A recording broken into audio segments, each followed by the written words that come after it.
My friend says caffeine's a drug.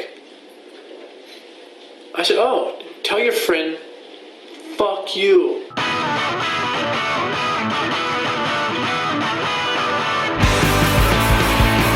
don't want to be your buddy, but just want a little breakfast.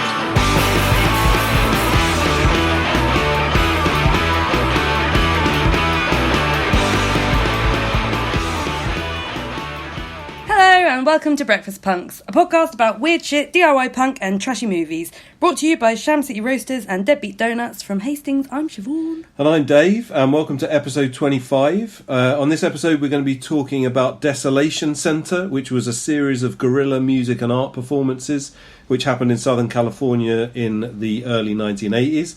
And we're also going to be reviewing the film The Incredibly Strange Creatures Who Stopped Living and Became Mixed Up Zombies from 1964. Lovely lot of mouthfuls. But we'll play a song first. Our first song is from High Vis and the song is called Voices. They're a band from London and this song is from their album No Sense, No Feeling, which came out in 2019 and it's about to be repressed via Ven Records. So this is High Vis with Voices.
Everyone, and the highlights of the news this Thursday. Breaking news is part of this job. You are fake news.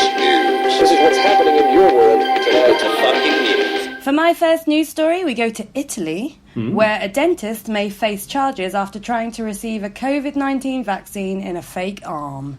Oh. I love this. A dentist is following possible criminal charges after receiving or trying to receive a vaccine in a fake arm made of silicone.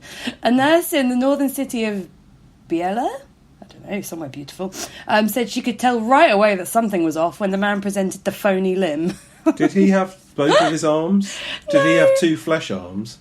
And then I think he add an additional plastic arm to try and get the COVID? So he's an armed man, as in he has arms. But he I placed hope he wasn't armed as well. I don't think so. Dodgy old dentist, isn't he? So She says, when I uncovered the arm, I felt the skin was cold and gummy and that the colour was a bit too light. And she initially thought that the man was an amputee and had mistakenly offered the wrong arm. So she lifted his shirt and saw that he had a silicone arm there and it wasn't a real arm.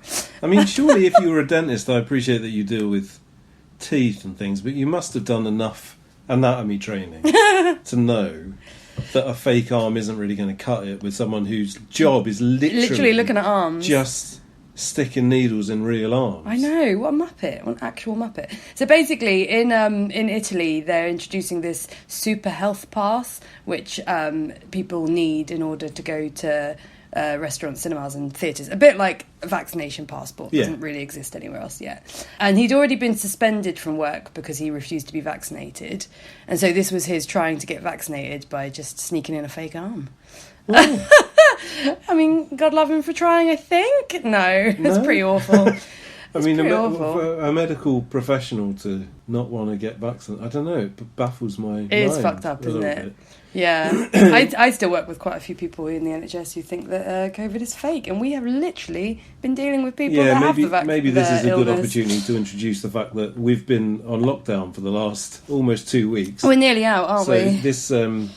This podcast might be a bit weird because we've both got complete cabin fever from being on lockdown since the gig that we probably advertised on this very podcast 2 weeks ago, which I think may have turned into a super spreader. Well, it's such a shame because, I mean, it was a funny old day in general. I dislocated my shoulder that morning and then it was meant to be Comeback Lit's first Hastings gig.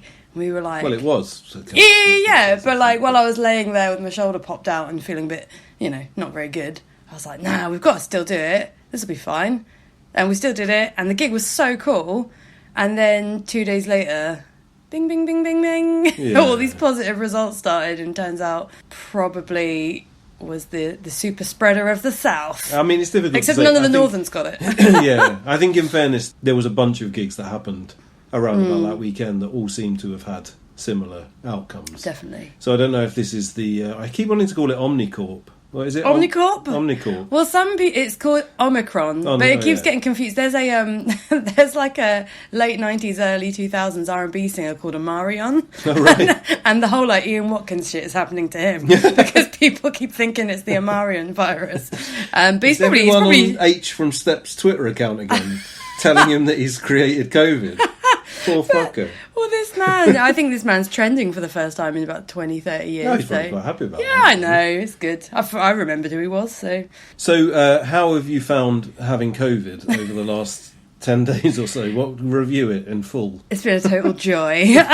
What I've really loved about having COVID is sneezing with a dislocated shoulder. That's been great. But COVID itself, and maybe it's because there's a mild strain going around. Maybe it's because we're double vaccinated. I wouldn't like to say. Probably a mixture of both. But it hasn't been that bad. It's not the worst cold I've ever had. And if this is flu, it doesn't feel like what I thought flu was going to feel like. I don't know if that's just being really lucky. Like, it's definitely not been very lungy on me. I've just had, like, a real sinus cold. And not being able to smell or taste anything sucks. But, just really, like, a foggy head and just feel a bit tired. But I've been really lucky in as much as, like, I haven't felt like I can't breathe, which when COVID first went round and everyone was getting pneumonia and having these lung conditions, that was kind of the bit that freaked me out quite a lot. Because if you think you can't breathe, then you have panic attacks and then you really can't breathe, and I don't fancy any of that. But for me, luckily, it's just been like a really heavy cold.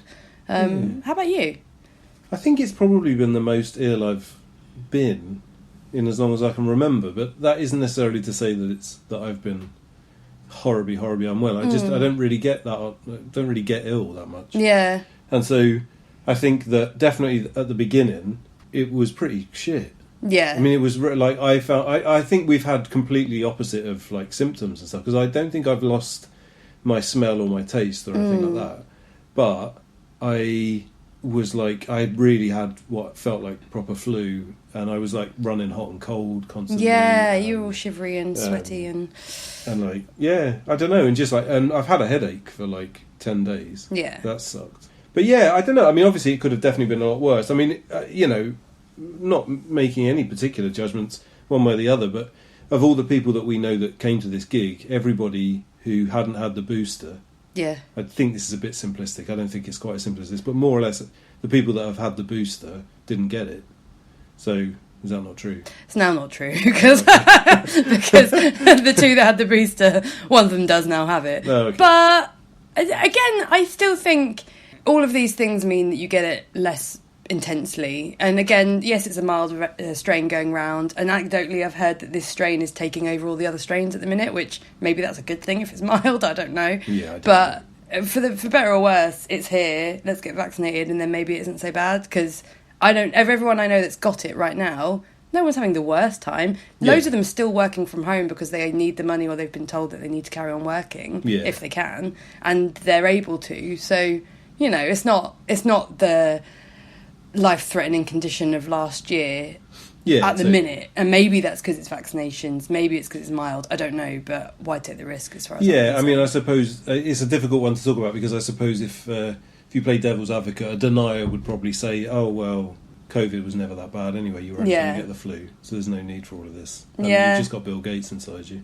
but I mean, from what I know of people that got it a year ago, and people that got it now, and like you say, it is a different strain, and I don't understand the science behind it, nor would I ever pretend to understand the science behind it. I think the biggest problem with the world at the moment is that most people are pretending that they understand some sort of science behind all of this stuff when they clearly don't. But it's hard. It's a harder review. It's one of the harder reviews I've ever had to do. I mean, I wouldn't give it a high score. I definitely wouldn't recommend it.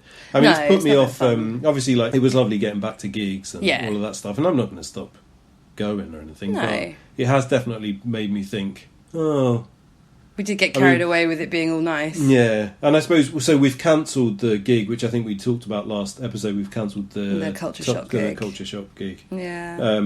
More or less because it was like the day after we were all due to come out of our isolation periods. And obviously we didn't totally know what everyone's health was going to be like. We didn't know if anyone else was going to get it. If we all kind of got it in one fell sweep, and we thought who else is going to now get it. But I think we've been quite lucky. And, you know, on a completely selfish point, maybe just worth mentioning, is that this is literally the busiest time of year for Sham City Roasters, and I just apologise because orders have obviously been held up. I had to shut the shop for a couple of days, and now I'm just trying to, and I've just basically on Thursday, I think it's on Thursday. Thursday's our first day out. When we come out of isolation, the post office is going to fucking hate me so much. I think I'm going to have to do about 5 trips of just loaded down like a pack horse. Yeah. And I can't much help you because my shoulder's great. Yeah, exactly. I mean, which is totally fine. I don't mean that, but obviously I apologise for orders going out a little bit late. But it definitely couldn't have happened at like a worse time. I mean, this is the time, and everybody who runs a small business, particularly a mail order one, will say the same thing. Like, literally, this is the 2 weeks. The 2 weeks that I've been in isolation is the 2 weeks where you sell you can probably make about 50% of your money for the year. Yeah. In reality, and as a result of that, I've just got loads of envelopes and loads of coffee to be roasted. But you're still dead keen to carry on, so get your orders in, guys. Oh yeah, of course. Yeah, no, absolutely. And I mean, it will be done, and it's fine. In a way, it could have been worse. It could have been like the last week of post before Christmas. Oh gosh, yeah. At least it's happening all pre-Christmas, so that we can actually go and see our families at Christmas. Well, yeah, that as well. That's unless. So hold on a minute. Conspiracy theory I read about is that Omicron is, if you rearrange the letters, it's no crimbo. If you take the B from the B.1.2.3.7 or whatever is the official scientific title for this COVID strain. So might be that we're having no crimbo, everybody, and I apologise for that in advance. Someone else said that if you rearrange it all, you get exotic almond or something. If you like COVID Omicron. Hang on a minute, you definitely COVID. If you had COVID in there as well, you get exotic Omicron. No, it's a bit silly. Exotic almond. So then it's like, what's the point? You can just go down a right old rabbit hole. Oh, of course. Yeah, that's what conspiracy theory. And anyway, it's a Marion anyway. It's the lovely rapper from the early 2000s. Or it might be H from Steps. True. Everyone's getting confused. Everything is about him, I think. It's my understanding. I think so. But yeah, so apologies. This episode of Breakfast Punks, we may be quite mad. I think I've got the brain fog still, from as you could probably tell. Being at home for 2 weeks. It has meant that we've done an incredibly deep dive on our main subject. Yes. Which has been lovely, but it might be almost too much information. Yeah. And it might have just completely scrambled our minds. Apologies for this 3 hours babble of industrial music in the desert. But we'll get to that.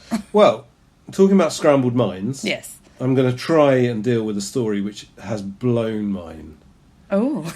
But I'm not necessarily sure that I have all of the knowledge, and I'm hoping that you can fill in any blanks that I have. Oh, well, I have knowledge on this story. Something happened about a month ago, which I don't think is common knowledge, Okay. but it's one of the maddest things I've ever seen in my life. I'm excited. Oh, my gosh. Marilyn Manson, Yeah. the king of fuck, led a prayer circle at Kanye West's new garden church, along with Justin Bieber. No, I don't. I don't think I'm going to be able to help you at all. So one of the things I'm most worried about this story is that I appreciate that Kanye West is probably one of the most famous people in the entire world. But he has up there. officially gone mad. Well, so Bless this, him. but as in, legit does have a mental illness. quite possibly. My point is that I know fuck all about him. He's changed his name to Yee recently. Right, brilliant. This is all the sort of stuff. So I'm aware that he was a bit nuts, and I was aware that he appeared with Trump a couple of times. Yeah. And so I was aware that he was doing, and he thought that he was Jesus. I think. At one point, it's maybe. fairly sure that he probably has bipolar, Oh, and not just someone who says, but Yeah. legit is acting out mania. But to the world. well, he's really doing it. Good boy. And also, to be honest with you, Justin Bieber, again, one of the most famous Yeah. people in the world.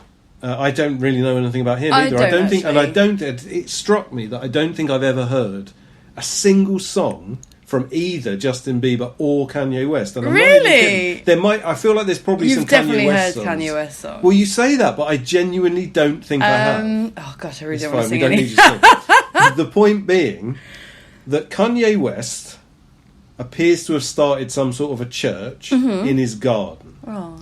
Everybody dresses in white with hoods on. Couldn't look more white like with hoods on? It couldn't look more. Not quite like that. It couldn't look more like a cult if it tried. Good boy. He appears to be streaming these things on the Fight TV app. From what I can make out, is something that otherwise streams like MMA and wrestling. Yeah. So you can pay $10 and watch his Sunday services. This is what must they're be- called. He's not even used any imagination. They're called Kanye West's Sunday service. It must be the cheapest app, so it's in amongst all the fighting fighting stuff. Yeah, I don't know. And so a musician called Kenny Bear. I don't know who the fuck. I don't know who the fuck Kenny Bear is, but he tweeted during the stream. Justin Bieber just said, "We cast out any demonic presence on this day in the name of Jesus," and Marilyn Manson nodded. And there's just a picture of these three fucking goons, one of whom is a sex pest, let's not forget, Oh, yes. and is currently under investigation for a number of allegations of sexual misconduct, which was hardly a surprise because No. he is the god of fuck. He is after the all. god of fuck. All But- those Christian mothers knew they were right this whole time. But there's Kanye West, Justin Bieber, Marilyn Manson covered, half of his face is covered, and they're all wearing white, standing around a microphone praying with their eyes shut, like praying. I thought Marilyn Manson was a Satanist. I have no idea about Justin Bieber. I don't think Justin Bieber's a Satanist. Well, good point. To my knowledge. I do know, so weirdly, alongside this, I know that Marilyn Manson guested on a Kanye West song, which was put up for a Grammy. Oh, really? And obviously, Marilyn Manson, who is a sex pest and Yeah. is currently about to be taken to court for various sexual allegations, there was a bit of comeback for that at the Grammys? The Grammys. And the Grammys have basically said that they don't take in any sort of political or outside influence. They're only interested in the music. Oh, so they'll still let it go through. even So though it's he's gone being- through, but then apparently it's now not gone through, but it's for some other reason. It's not. It's okay. not because the god of fuck is a massive sex pest. God. So I did try to look into this thing, but it's just as there's nothing more to say about it. It's just fucking mental. It does sound quite crazy. There's been a bunch of other people that have taken part in Kanye West things, most of whom seem to be problematic people. This guy, DaBaby. Do you Oh, remember not DaBaby? DaBaby. So DaBaby, Oh, for fuck's I feel sake. like this is turning into a DaBaby podcast. 'Cause I think this is. I still don't even know what he looks like, but I think we've brought him up about 4 times. But he came out with a load of homophobic shit. And was gonna Oh, get no, I do cancelled. know. Yes, I did know about him. And then immediately after that was suddenly here oh, no. at one of Kanye West's things. So I don't know whether he's doing a bit of, I don't know. I just don't know what the fuck is going on. Is he trying to redeem the sinners? Getting in all of the people that are rude and horrible? Well, maybe. I just don't know. But there's people, like, if you go through some of the people that have come, a lot of them I don't know who they are. But Brad Pitt has been. Oh, gosh. Oh, no. David Letterman. Yeah, that's weird. I think him and Kanye West are weird friends. Rick Rubin. Oh, dear. Katy Perry. Mm-hmm. I don't know who Jason White is. Anyhow, this has completely blown my mind. It does sound crazy. And I just can't believe that it ever happened. There's loads of pictures from this thing. And there's loads of people there. I think it's just in his back garden. It seems to just be a kind of revival-style church, but with the god of fuck and Justin Bieber.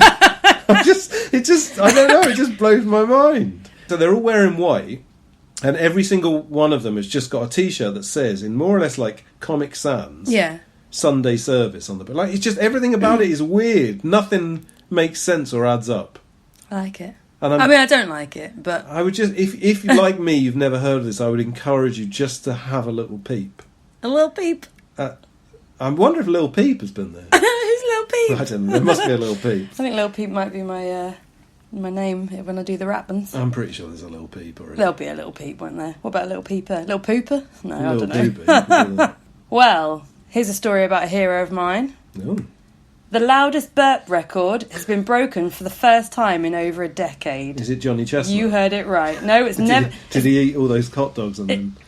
and then do a massive one. Nope, it's Neville Sharp from Australia. Oh. He's achieved the loudest burp brackets male.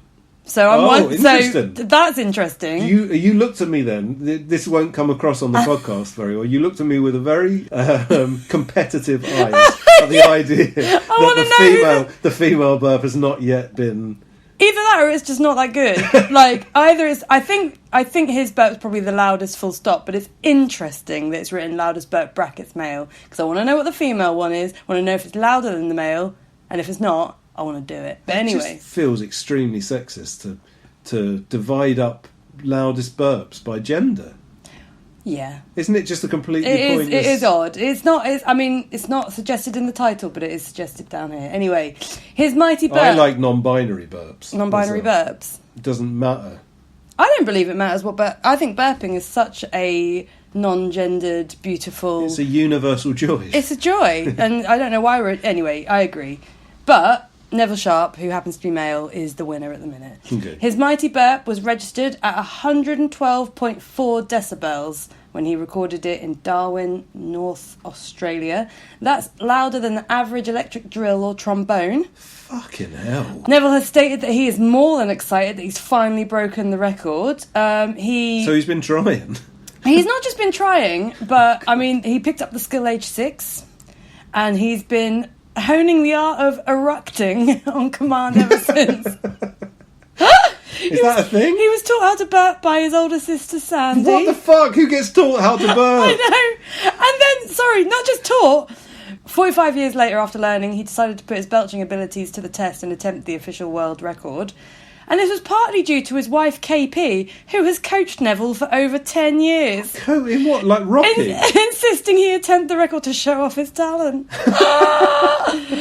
Oh my God. What the living fuck? He's prepared for 5 years to perfect this. The biggest obstacle was to go to a studio that could accurately read it. And in the end, they went to a studio that was acoustically dampened to ensure the accurate decibel reading. So so did they record it? Is there a recording of this burp? I imagine there is. I mean, there is a TikTok video of the attempt, so I'm going to play that. If it's on TikTok, then it must be incredibly legit. Let's see what this sounds like. What the fuck?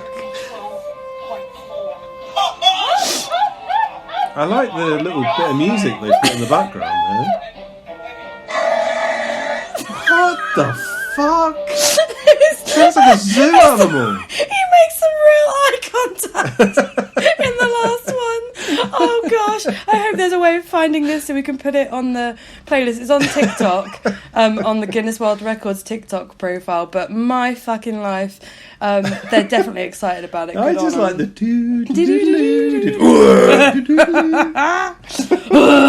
so good. Sounds like an absolute horn.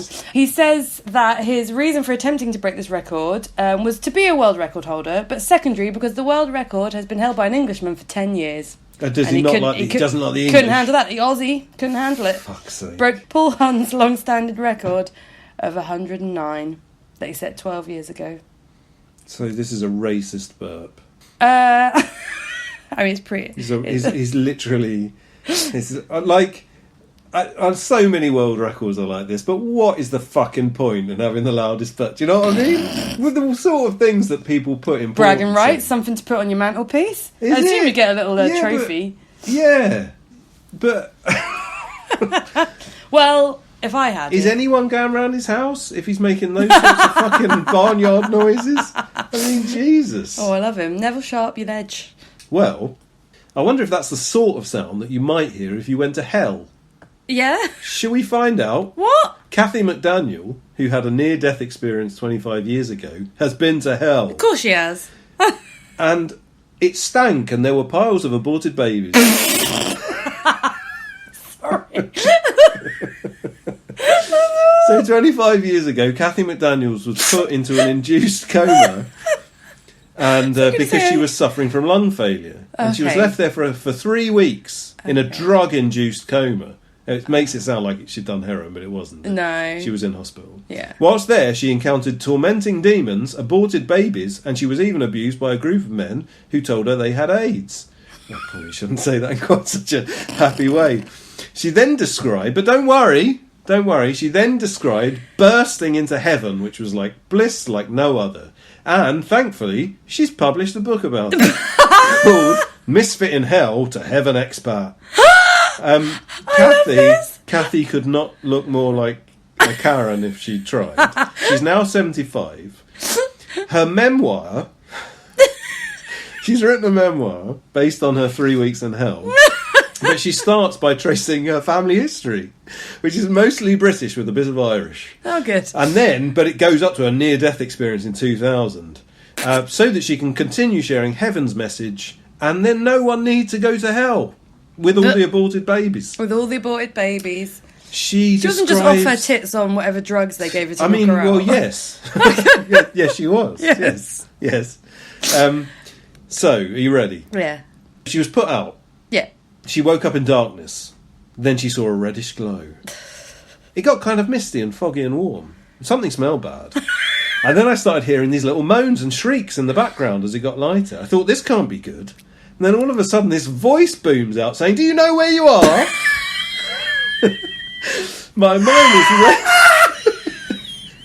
My mind was racing, and the only thing I could come up with was hell.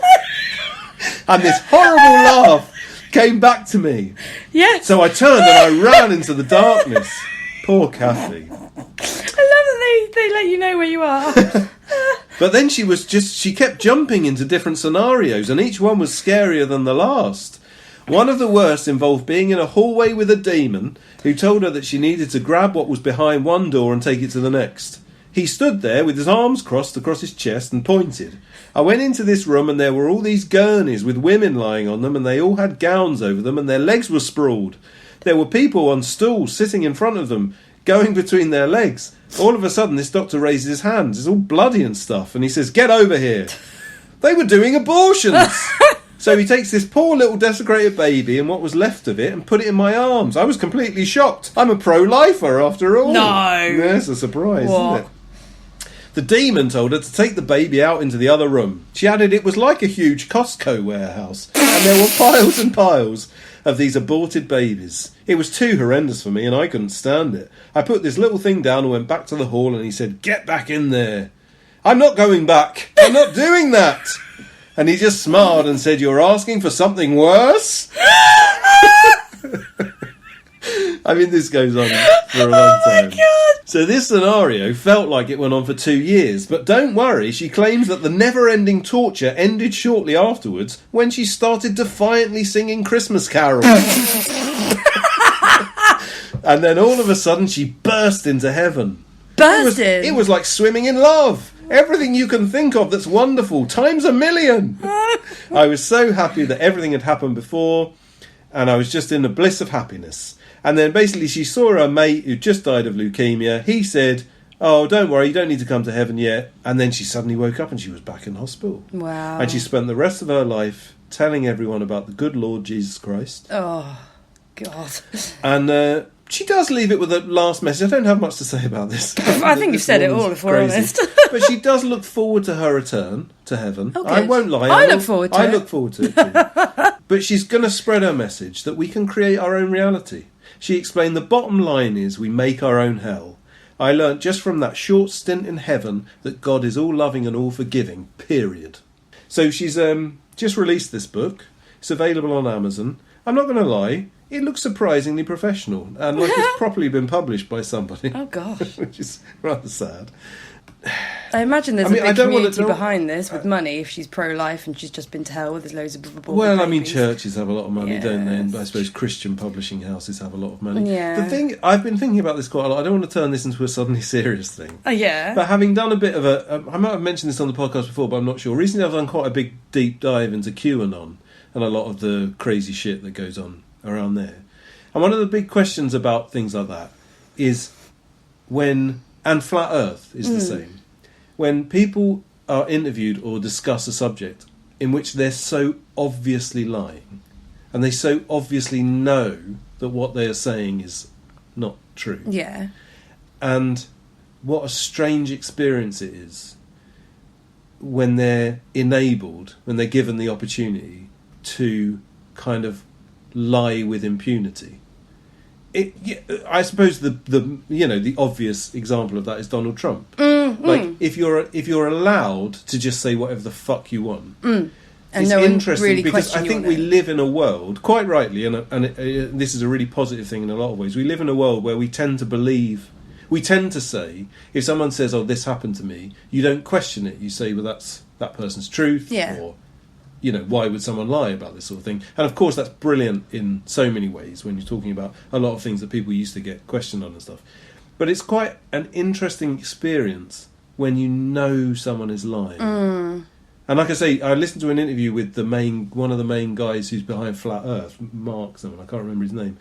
And every word that came out of his mouth was just bullshit. And it was so obvious. But there's no way of proving that it's bullshit because, again, it's that thing. If someone says this is what happened, if someone says I went to hell and this is what happened, and you can't prove they didn't. You can tell that it's a lie because it fits so nicely into a certain person's worldview and things like that. Like it's easy to pick it apart and know that this is not true. There's a woman who claimed that she wrote The Matrix.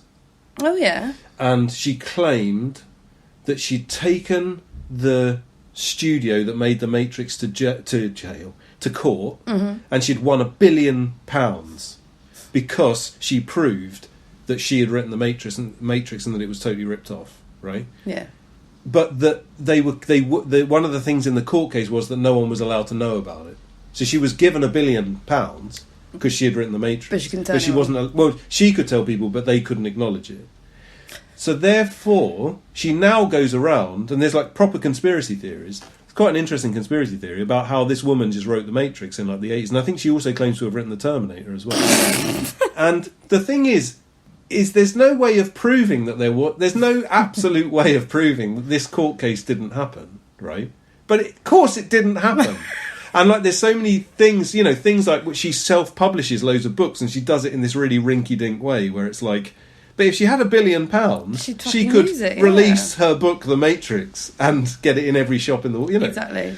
And so, I don't know. I think I've had COVID, and I've spent the last 10 days not doing anything but thinking. But I'm not making a point here. It's just I find it incredibly interesting now, at the moment, to read or listen to people that you know full well are lying.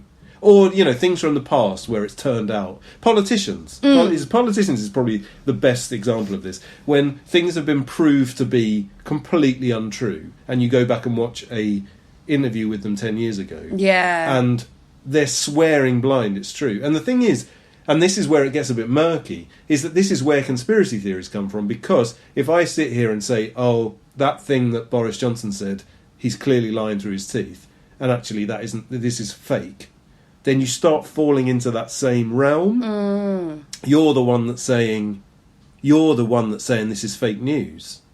Do you see what I mean? Yeah. You end up in this, I don't know if I'm just explaining myself very well, but you end up in this circle of like, if one person tells a lie, how do you disprove that lie without ending up in some sort of conspiracy vortex? Yeah. Do you know what I mean? I think I do. Because you can't, unless it's something that's absolutely provable. If I said, in a lot of ways, flat Earth is absolutely provable, but to a flat earther, it's not. Yeah. It's not provable that the world is round. They will not accept it. It doesn't matter. You can give them as much. And this is something about intelligence, I think. God, sorry. I've been thinking about this too much. Yeah. This is something about intelligence because it's like, if you don't understand the facts of something, then you can't explain something away by giving somebody those facts. So if you believe this person is able to say that she went to hell and saw demons and aborted babies and all of this stuff, because she thinks that Christianity is 100% fact. Yeah. So if you're coming from a place of education and science and knowledge, and actually there's no way that you went and met the devil because the devil isn't real, you fucking idiot. You can't explain that to someone that believes that the devil is real. You're on completely different wavelengths. I don't think that's gone anywhere. But That's great. I think I just had to get that out. Yeah, I'm glad you got that out. It's definitely very interesting. I can see your poor little brain has been right going at it. Well, we're going to have to do QAnon at some point. Definitely. I think you need to get that out. It's such a big... but you know what? My next news story is an exact example of this as well. But you go... Shall I break it up a little bit? I think you need to. I'll break it up a little bit. I think I'm just going to have a nervous breakdown over here while you Well, let me tell you a story about some other people who probably had a nervous breakdown when they were stranded in a pub for 3 nights. And not just on their own, but with an Oasis tribute band. Oh, Jesus Christ. So this pub is the Tan Hill Inn in Swaledale, which is known as Britain's... Swaledale? Swaledale? I don't know where Swaledale is. Sounds like fake news. This is not fake news. It's the highest pub in Britain at an altitude of 1,000... Altitude? That fucking pub's got a It's got a fucking high altitude.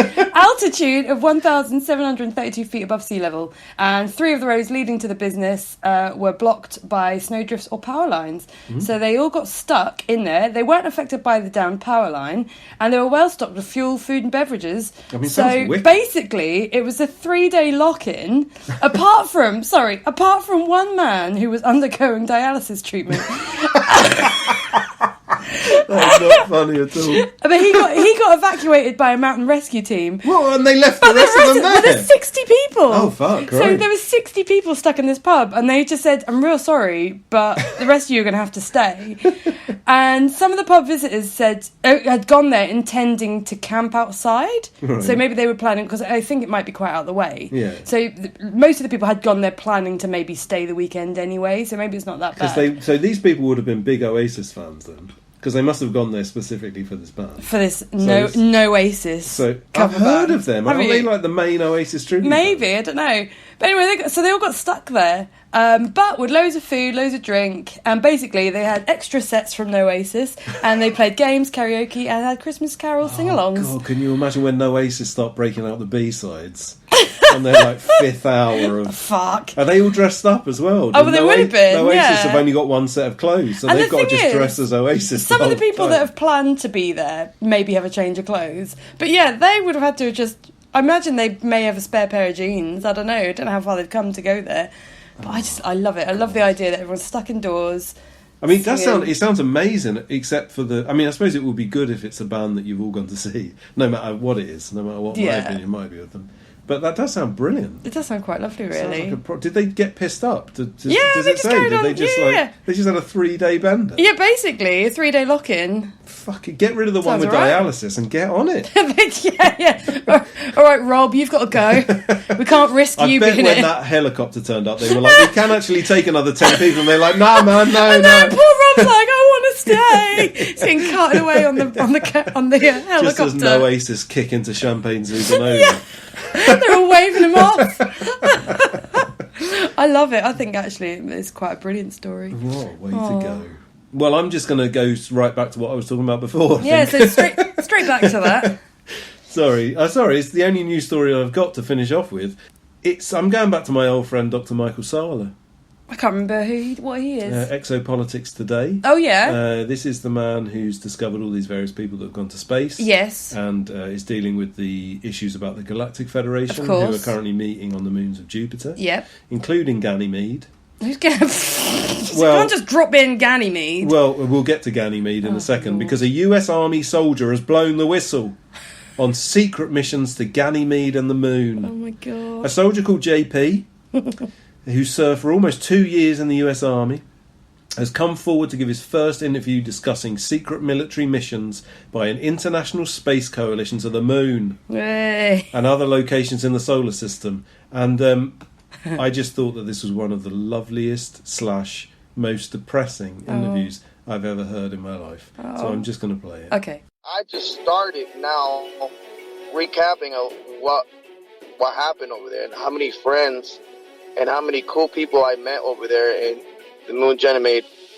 You know, they're really cool people and cool ETs, you know, to make friends with. We made friends over there.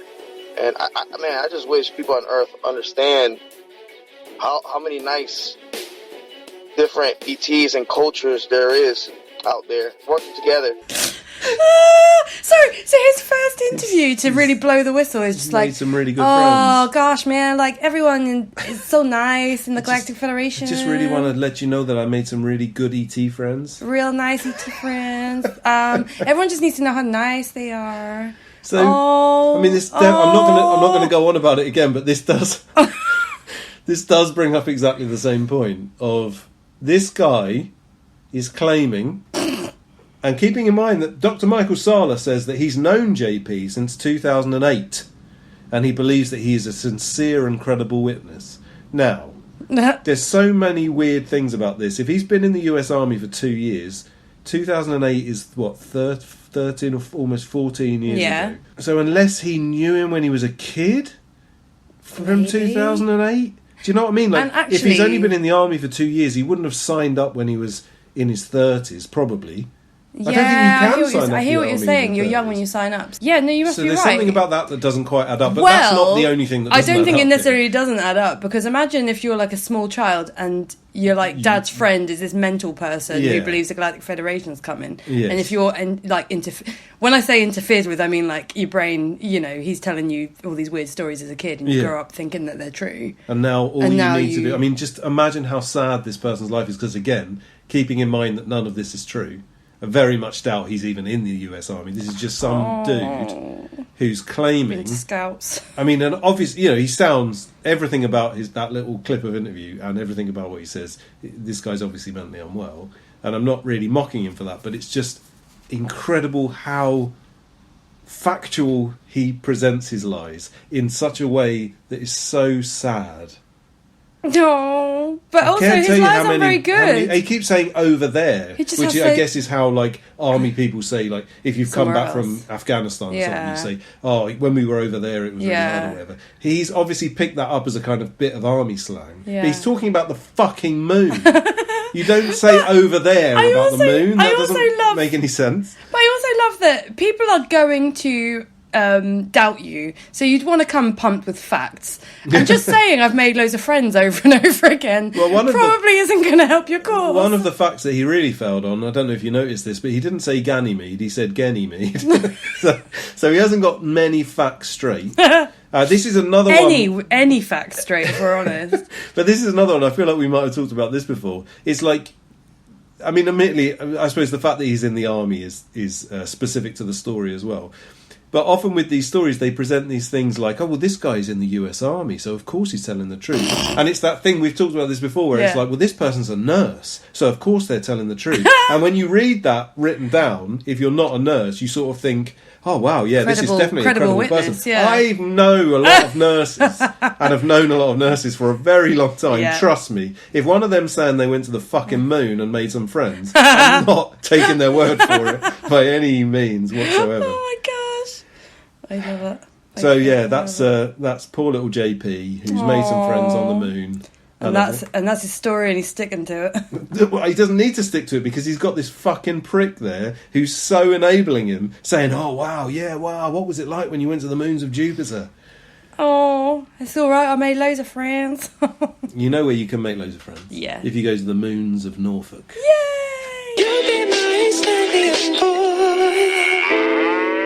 Right, I've got a lovely Christmas Norfolk story for this week. That's a lovely one now. I Bit say early this for is. a Christmas story. Oh, I isn't don't it? think it is. This is that's nice. I like it. Good. Dive into Christmas this festive season at a garden centre near Norwich that is inviting customers to go through its tree netting machine.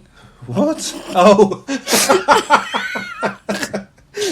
Thorpe Plant Centre in Thorpe St Andrew, which is literally like 4 miles from where I grew up. I went to school in Thorpe St Andrew. I know the plant centre quite well. Is bringing back the bizarre yet popular experience for 2021 throughout God, I December. thought you were going to say for £2,000. It was first launched in 2018 as something fun for staff and customers after Paul Oxborough posted a video on Facebook and it was shared across the UK and beyond. Basically, he says that customers asked to do it once and he thought, that's a bit fucking weird, let him do it, and everyone liked it so much that this year he's decided to make an event of it, and basically you give a donation and the donation goes to charity. That's nice. People can dive through the machine into a paddling pool with a mattress and polystyrene chips inside.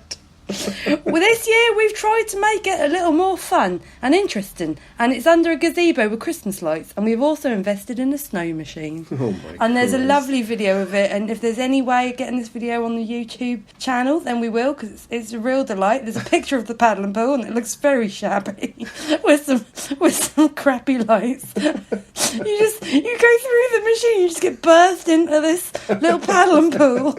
It's beautiful. What is it obvious from the thing how tight the Christmas tree net is around you when you come out? Like, I think, well, I presume it must be because they hold the tree in, so it must be quite a tight. And I think you get stuck up with your hands near your head, sort of thing, like a Like little army tree. roll. Yeah, but also I think it's quite a slow little getting pushed through the birth canal sort of thing. It's quite wonderful. The video of the woman going through it is quite lovely. But it is very nice. Donations are welcome, and we'll raise money to create food parcels, which will be distributed by Thorpe Helping Hands. The netting and chips are environmentally friendly, and there will be hand sanitizer, and the machine is cleaned between Oh customers. God, I didn't even think about the COVID aspect. Poor A bastard. good job they're not going into the same bag. I know, but I thought it was quite nice. I really want to do it.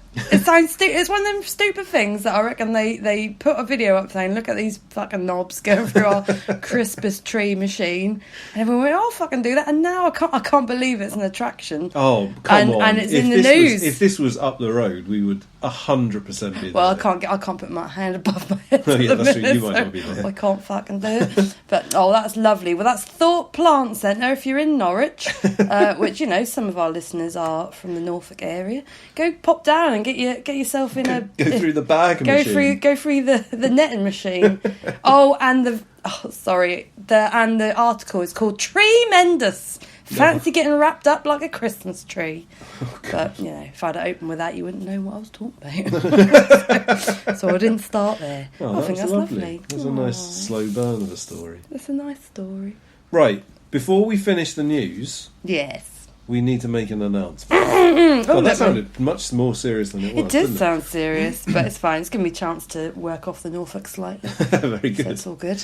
So we would probably have done this at the end, but I feel like there's a risk that people will have turned off by then. So our next episode, which will be the last of the year, Yes. and I think I'm right in saying it's going to be released on, if not Christmas Eve, then maybe the day before Christmas Eve. It's around that time. Anyhow, we're having the Breakfast Punks Christmas party. Whoop whoop! Here's how the Breakfast Punks Christmas party is going to go. Me and Siobhan are going to get drunk. Yeah! And we're not really going to prepare anything. And we're just going to see how it goes. Yes. So this is where we need your help. We really Ladies and gentlemen need at your home. help. The people of the Breakfast Punks community. We'll be probably asking this a lot on social media, but it would be wonderful if you could do it anyway. Yep. What we're looking for is for anybody to send us anything that they want us to talk about. It can be silly, serious. Questions. It can be a question. It can be a subject. It could be an article you found and you thought was mental. Yeah, that would be wonderful. Send us something that we can read whilst drunk and then try to talk about. Or a concept. We can try and talk around philosophical idea that you might have. Anything that you want us to talk about. Anything that we've talked about in the past, or an opinion that we you want that we on missed something about, or that you want us to talk about again. Or something we recap. wanted to do once was have pictures of people's pets sent to us so we could look at them and tell you how nice they are. We were going to rate you can do pets. that. If you want to send us your pets, we'll rate them. We'll give them a score out of 10. They're all getting 10, but I'd like to just see pictures of But animals. we can describe them. Yeah. We can drunkenly describe your pets to you as a Christmas present. Anything, basically. Just anything, honestly, Anything just you want. anything. Because we don't really, the bit where we do a main section, we don't really want to have to think about. So if you could send us anything to talk about, otherwise it's just going to be drunk babble. Well, I was going to say, and if you're sitting there at the moment thinking to yourself, oh, that's nice that they're going to do that, but I'm not going to do that. Please, for God's sake, this is going to be so embarrassing if next week we just haven't got anything.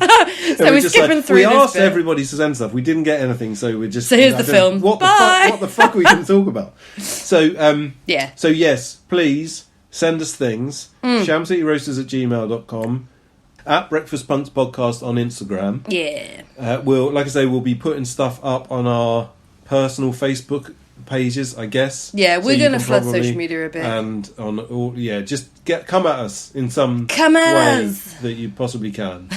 Give us something to talk about.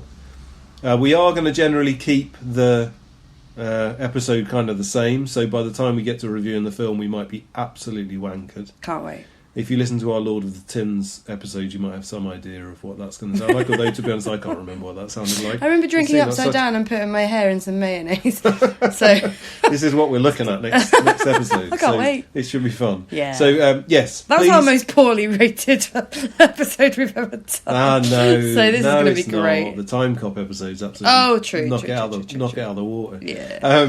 So, yes, please, send us things that we can talk about, no matter what it is. Yes. Or even just a comment. If you want to just send us an insult, and we'll respond to it. Oh, yeah, then we can insult you back. Or, well, you we know, never or- would. I'd still think you're nice. No, just anything. Anything you want. Yeah, Absolutely anything. I think so. And if maybe things that we could, even if we need to prep it, say this is my favourite album of all time. Oh, Listen yeah, to things this like and that. tell me what you think of it. I don't know. Yeah, true. Anything. Anything! The Come at us! further out the box, the better. I think this COVID brain's maybe gone mad. Yes. Let's move on. So, with that in mind, and we'll probably remind you again later on in the episode to do it, but we're going to play a song. Whoop! We're going to play a song by a band called The Long Knives, who are from Kent. This is from their self-titled album that came out in 2018, which is available online from their Bandcamp. It's a slightly... normally we wouldn't play a song this old, but this is a band that we caught live about a month ago. Well, yeah, they're new to us, so New we to figured us. it would count. We saw them at the Carlisle in Hastings. Supporting Riviera Kid. Yes, it was a wonderful gig, and they were brilliant. And so we thought we'd ask them for a song, and they sent us a song. Yay! So now we're going to play it. Whoop! So this is The Long Knives, and the song is called No More Public Displays of Rage.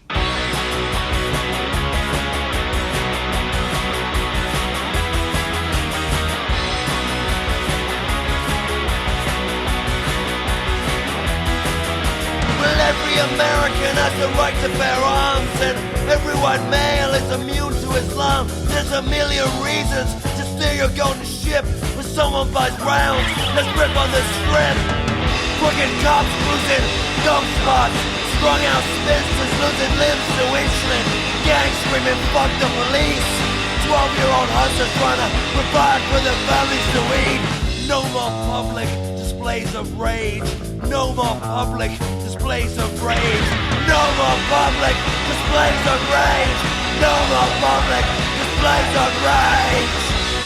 Welcome back to the Breakfast Punks podcast. We're now going to move on to our main topic, which is Desolation Center, which is a slightly difficult to describe thing. But we're going to try. Yeah. There's recently been a film that came out in 2019, which is also called Desolation Center, which is about the sort of movement, I suppose. I don't know if movement is the right word. Desolation Center is described as a series of early 80s guerrilla music and art performance happenings, which happened in the desert of Southern California, and went on to inspire things like Burning Man, Lollapalooza, and Coachella. The film Desolation Center is absolutely brilliant. We watched it quite recently. We got it from Cloth and Wax. Yeah. Just a quick shout out to them. Fucking brilliant record shop in St Leonard's. And it captures a really interesting thing that happened over a very short period of time. It literally lasted for about like 2.5 years. Yeah, but it's more or less covers 5 gigs. And I would argue maybe really 4 gigs for what we're talking about. So it sounds like quite a minor thing. But it definitely isn't. And the reason that it isn't is I think there's a couple of reasons. One is there's a really unusual idea. What happened was in the early 80s, in the Los Angeles punk scene, as I'm sure a lot of people will know if they've ever taken a passing interest in any of like LA hardcore, or if you've watched American Hardcore, the movie, or read any books about this sort of stuff. Punk and hardcore in LA became extremely difficult to perform because the police really clamped down on it. One of the most interesting, I think, descriptions of this is in Get in the Van, which is the Henry Rollins book, which is a collection of his diaries about his time in Black Flag. And one of the reasons that's so interesting is because he obviously joined Black Flag a little bit later on, and by this time he literally walked into Los Angeles almost a little bit before, a year or so before the sort of stuff that we're going to be talking about, and was just faced with this police state. Really, every Black Flag gig and every punk gig, full stop, was being shut down by the police. They were literally attacking punks on the streets. They were waiting outside and arresting them as they came out. Yeah, and they were being completely demonised. And so it's a really interesting time in LA punk history. On top of this, there was loads of violence at gigs, and this was around about the time that American hardcore was kind of at its absolute zenith, but when a lot of people started leaving hardcore. And this isn't just a Los Angeles thing, this is across possibly the whole of the world, but definitely in America it was a real thing where, for example, in Washington DC, this was around about the time that Revolution Summer happened, when people got so sick of violence and skinheads and things coming to their gigs that they decided to all start bands that those people wouldn't be attracted to. And as a result of that, you end up with loads of really fucking awesome bands, and all the bands that were made Discord famous and stuff. So it's a very similar sort of time to that, when people were really rethinking what they were going to do with this punk thing that was still really quite a new experience. And so this guy Stuart Swezey, who made the film, directed the film, but was also the person that put on these Desolation Center gigs, one of the ideas that he had was that he would go out into the desert and put on gigs without any permits, and would just basically take his favourite bands. And he definitely had more of a kind of art eye. Yeah. It was less of a just pure music thing. It was very much like I suppose, music culture type of thing. And I think that punk, particularly at this time, and we're talking 1983 to sort of 1985, was very broad as to exactly what that meant. And there was a lot of people doing really interesting and really strange things. Well, that's it. So he went to see a Throbbing Gristle gig, and he described it as such a sonic assault, which he just thought was so interesting. He spoke to the promoter who put on the Throbbing Gristle gig, and they discussed the idea of putting on gigs as artistic expression in itself, not just a place to put on music, but the way in which you do it and how you could make it different. And they talked about the idea of using remote spaces for that reason, but also to try and fly under the police radar a bit. And they did. They put on a few gigs in warehouses and stuff, but it just kept getting shut down, and they were like, what do we do now? They spoke to a band called Savage Republic, who I didn't know of before, but they were a bit of a weird band in LA at the time. Yeah, I'd never heard of Savage Republic. I've never not. noticed them ever come up in any sort of punk history of LA, and I've read a lot of them. So Yeah. I presume that they weren't necessarily a punk band. I wonder if they're a bit more like post-punk, kind of doing something definitely slightly more sound-wise. interesting. Yeah, yeah. So I wonder if they kind of fell the other way somehow. And so, yeah, the guy who put on the gigs spoke to Savage Republic, and the lead singer says, look, I know of a desert location because I did this weird art film where we went out into the Mojave Desert, and there's this big area where it'd just be perfect. You should go and see it. So they were in, and then the guy knew the Minutemen as well. So he started putting together this first, what was going to be the first of the shows that they put on way out in the desert. Yeah, and I think it's probably worth just saying quickly that we won't talk about Throbbing Gristle very much, but I think Genesis P. Orridge, and who is the singer from Throbbing Gristle and later Psychic TV, is an incredibly interesting person, or was an incredibly interesting person who will definitely do an episode of this podcast about at some point. So we're probably not going to talk about them very much, but I think they are very much like a huge influence on this entire scene that ended up kind of taking part in these gigs. And of course this is all very much like the start of industrial music, and industrial music kind of meant something quite different, I think, to what you would now consider it meaning. But we'll kind of get onto the more industrial aspects of it, but I think Throbbing Gristle were really important.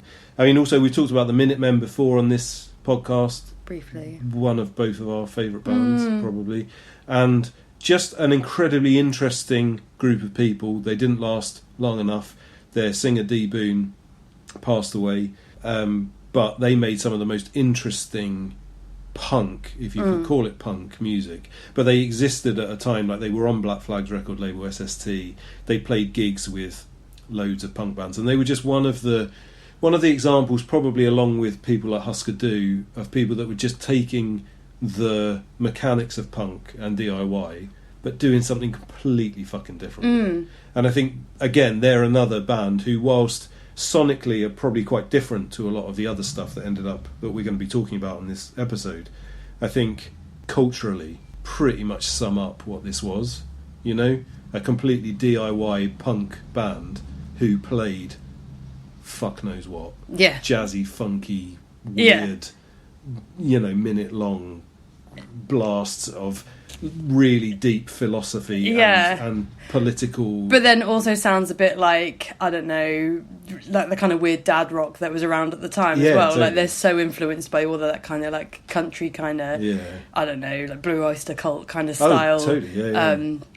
Stuff, but like they do it in such a cool way. Yeah, and would go on to influence stuff that then became like what is now, I think, probably some of the like most interesting music to have ever been made, which is kind of like that post-punk stuff, which then came out of the UK punk scene. You know, stuff, you know, Gang of Four Gang of Four a bit earlier, but you know, Pill and all of this sort of stuff. Exactly. Like, I think the Minutemen are probably one of the biggest influences on that. And they literally existed for like, I don't know, 5 years.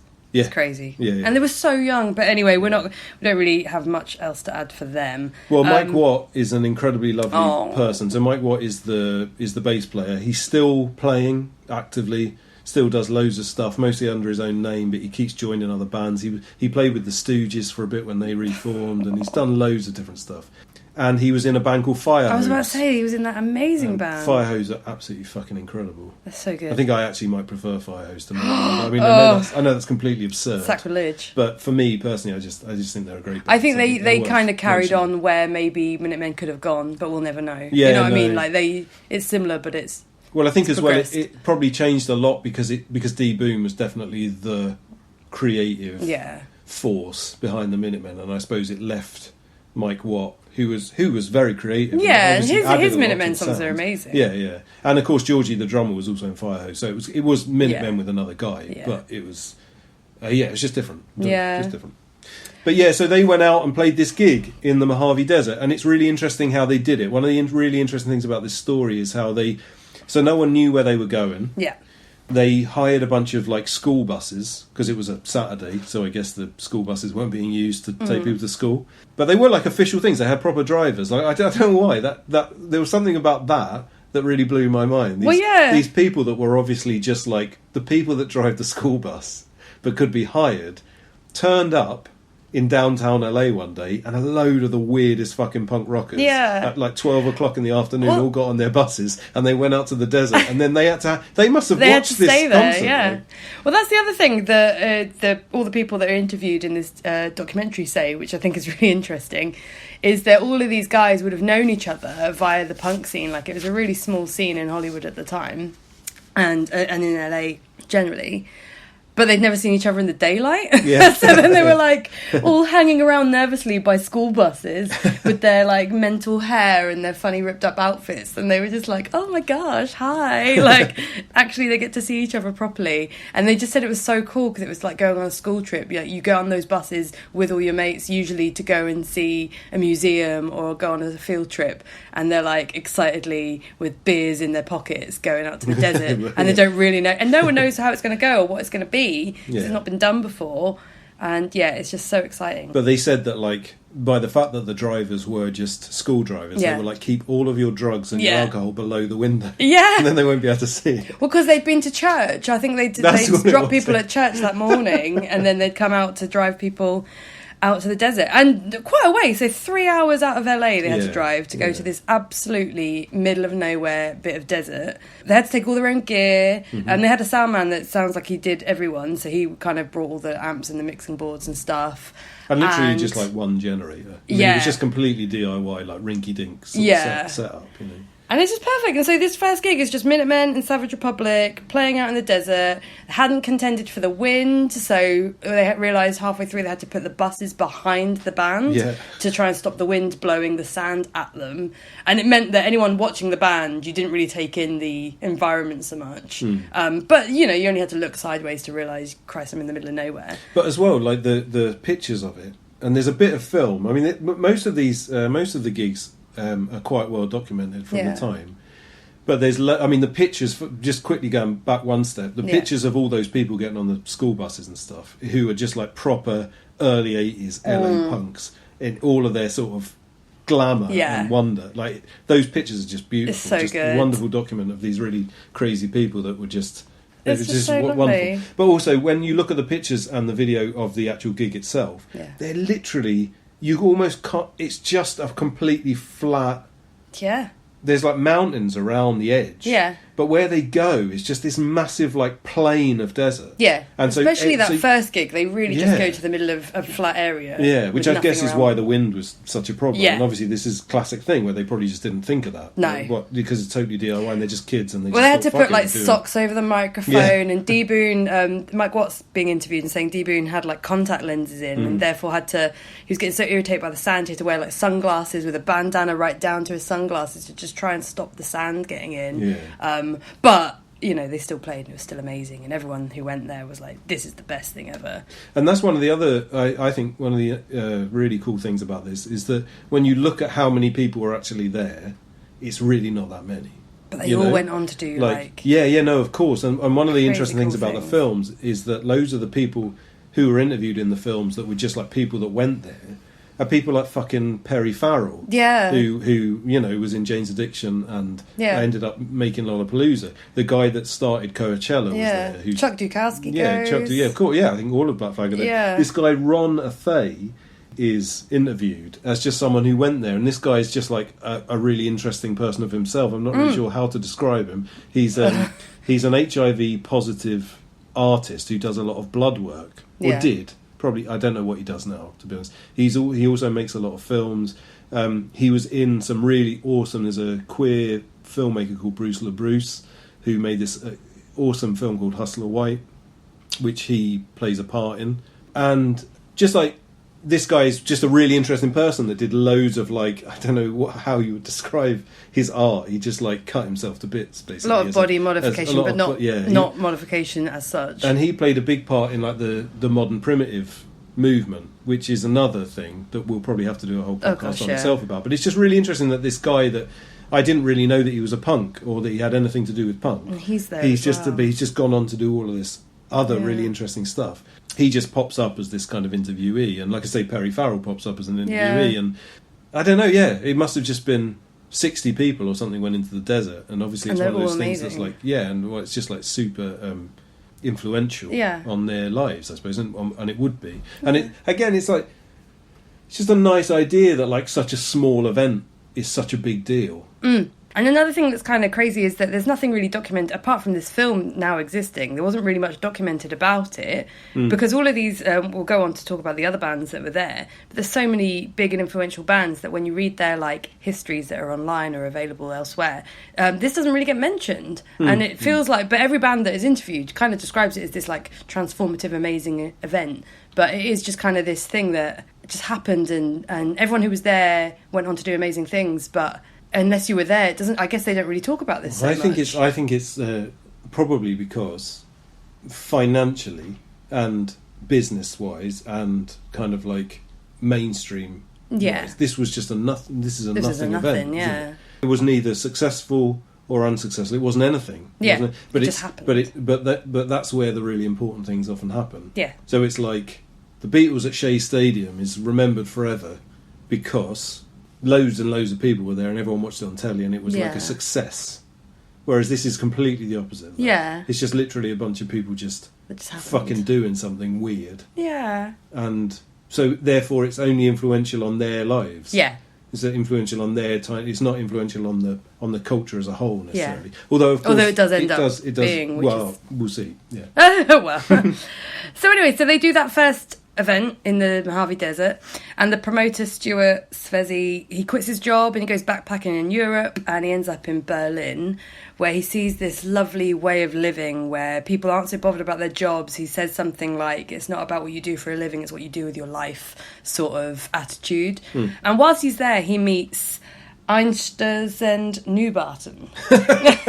Collapsing new buildings. Einstürzend Neubauten. They get called Neubauten for short. Yeah, which we will continue. Which we will now we've fully addressed them.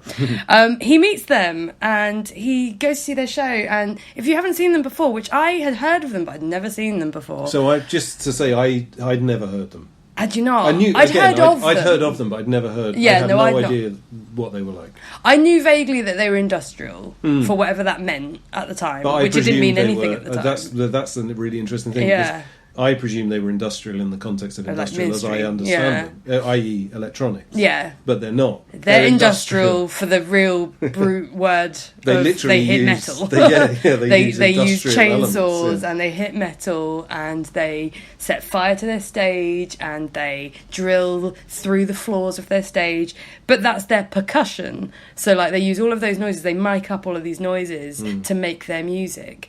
And we went down a right rabbit hole watching their stuff as well. And the lead singer, he's called Blixer Bargeld. Yeah.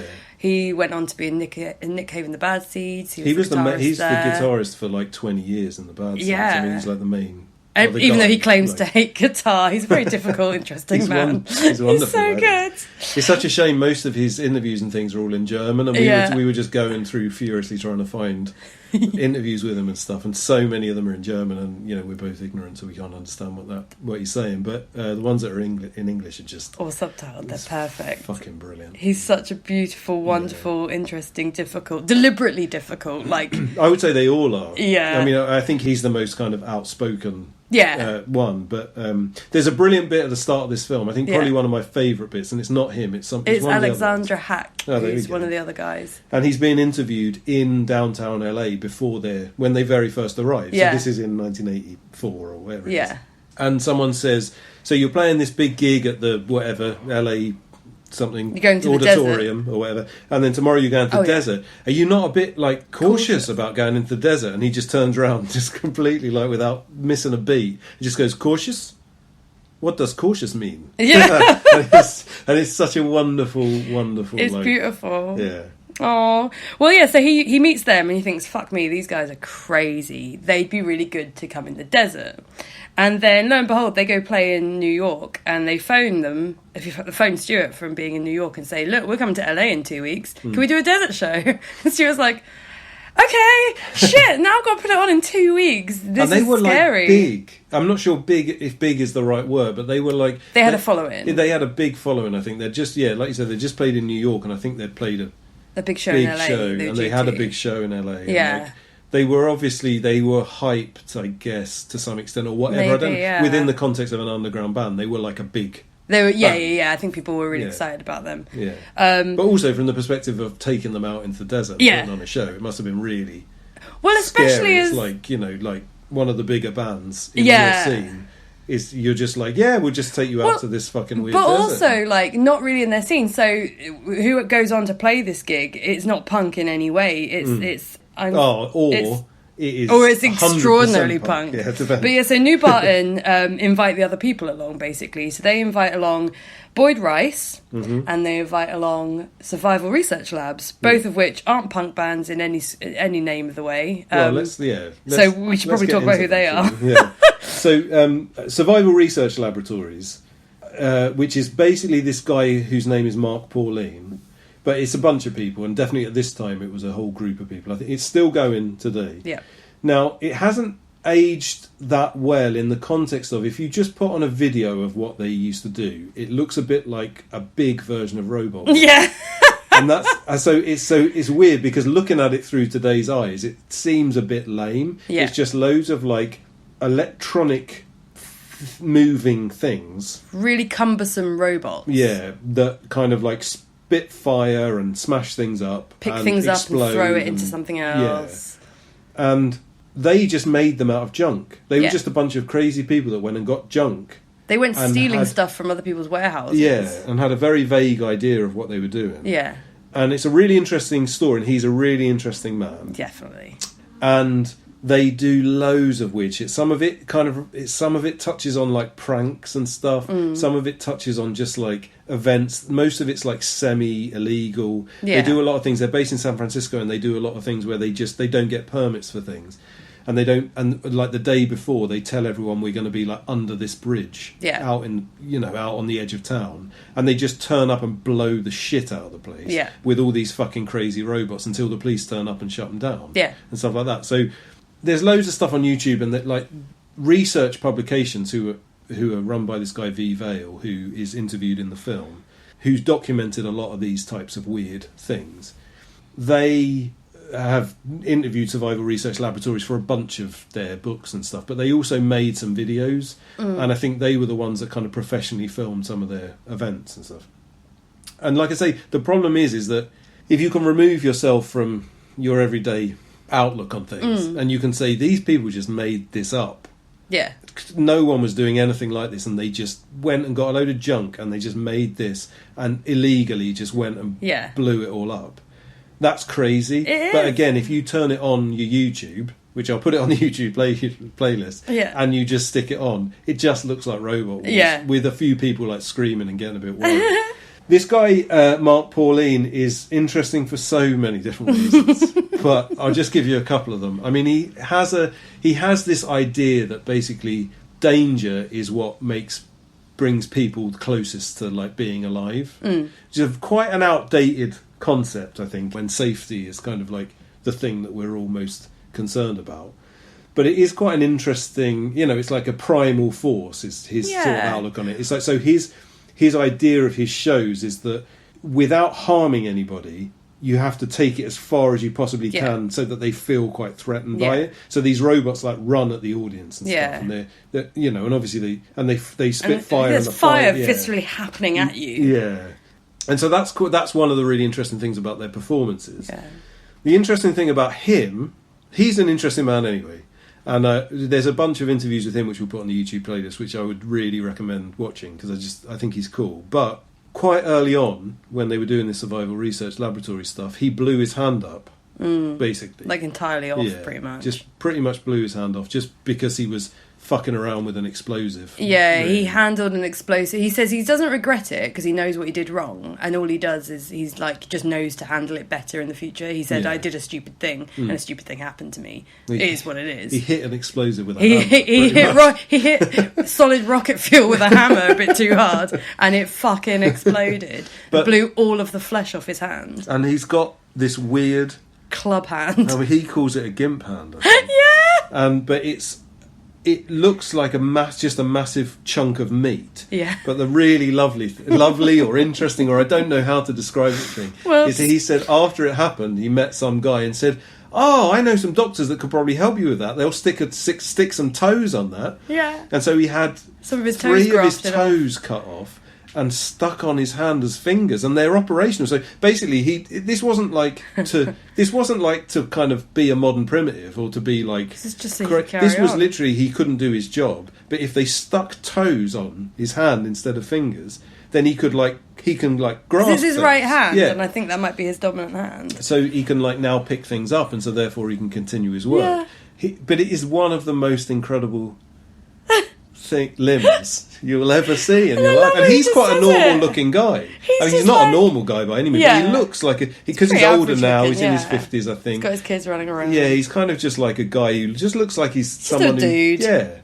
but with this incredible hand. I just love how nonchalant he is as well. He's just like, yeah, I went to the doctors and they said, God, we've got these other doctors that can probly take your toes off and put them on your hands. Yeah. And he's like, yeah, yeah, sweet. cool, yeah, wicked. Brilliant. And then in that interview, they're like, so how are you for walking? He's like, yeah, I don't balance that well. Because he's had 3 toes cut off. But he says, I like sports. I'm obviously a sportsman. And I don't know, he's definitely being like coy and silly and funny, but he's interesting. If anyone's going to have their hand blown off, I feel a little bit like he's got the right attitude for it. Definitely. Do you know what I mean? Like, he's like, can you make it work in any way? Yeah. Yeah, but it'll look fuck ugly. That's fine. And it really does. Oh, it's awful. It's really quite incredible. But yeah, no, he's a joy though. He's an absolute joy. But when they perform at Desolation Center, they start off. So this is quite an interesting again, which hasn't really dated very well, but I think it speaks very much of like the nihilism of the area. This is the most like Generation X kind of collection of people that you could possibly imagine. One of the things that survival research laboratories decide to do at this thing is that they're going to blow the desert up. Basically, there's like a cliff face behind them. So this is the thing. So they moved to a new venue, don't Yeah, they? oh, sorry, yeah, so yeah. they've decided that flat space that blew dust into everyone's eyes didn't work. They find this new place near a place called Mecca. So they're Yeah. like, bang, yeah, we're going to get people on buses and go to Mecca. Which, by the way, is literally, by the looks of it, a 5 mile miles away from Coachella. Because Exactly. it's like on the map. So, I mean, It's that sort of insane. points to where this all ends up, I guess. And they find this like canyon space where it's beautiful and it's amazing, and it'll trap the sound a bit. And they start by having Savage Republic have this other band called Dejima Elfina, who go and do drumming on the top to welcome people in, Shamanistic like drumming. shamanistic drumming, and it's just like, what the fuck is this? This is amazing. I think one of them is blowing a big shell. Well, when they walk no. up. So one of them is blowing But some they're sort of a playing big... with all the fucking junk that's still there Yeah, as well. So there's like yeah. water bottles and stuff. So they're like playing as people come in. But they also catch wind that Survival Research Lab are planning on blowing up the side of the canyon that they're stood on. And they're like total and they're well snowflakes. against it. They totally like, it's too They're much. like, no, we want to blowing come up to the desert. Good. Well, no, we need to come here and leave it as it is, and we don't like that. And they're interviewed later, and they go, actually, it is kind of cool. But yeah, so then Survival Research decide that they're going to try and blow it up. Well, they start off by because they can only take so much stuff out into the desert. So because And like they some of their don't take their equipment, tank. yeah, they had to leave their tank at home. Well, So- not even not at even home. on the side of the road. They're driving out of LA, and they're like, the car keeps bottoming out. What are we going to do with that tank? And they turn to the poor man who made it, because it's a team of them, and they're like, mate, sorry you spent like all year working on that tank, but we're going to have to leave it on the side of the road, because we've got all this gunpowder, and we can at least use that. But your tank's going to have to stay there. So there's a tank. So I mean, hopefully they went and got it. But yeah, who knows? Yeah. But yeah, they go and find like a load of old shit, basically, Yeah. like old fridges that they just found in the desert, and so Yeah. they start off. They blow them up, and that's kind they of make what totem they're- poles out of them and blow them up. Yeah. But in order to get everyone's attention at the start is when they decide that they're going to blow up a cliff face. That's their plan. It doesn't work, but they put a bomb in this hole in the thing, and there's a really brilliant clip in the film of someone being interviewed about the thing, and she's just starts to talk, and there's suddenly this almighty like, it sounds like that guy burping. Yeah, it does. And it obviously like shocks you. You can tell that her reaction is She's like like, "Oh, really God." genuine. But what isn't obvious from the video is that when that happens, there's like some bit of metal or something which gets flown out, and it's like a sphere of metal which just gets thrown out towards the audience. Going at 200 miles an hour. Just and flying Mark through the Pauline air. says it's at 10 foot above the ground, so it's literally just passing over Yeah. people's heads. But they didn't know it would. And they didn't realise Yeah. that would happen. But he says we were going to stop the show if someone got cut in half. Obviously. But he was like, we were really relieved that it didn't hit anybody because we were going to have to stop the show if someone got cut in half.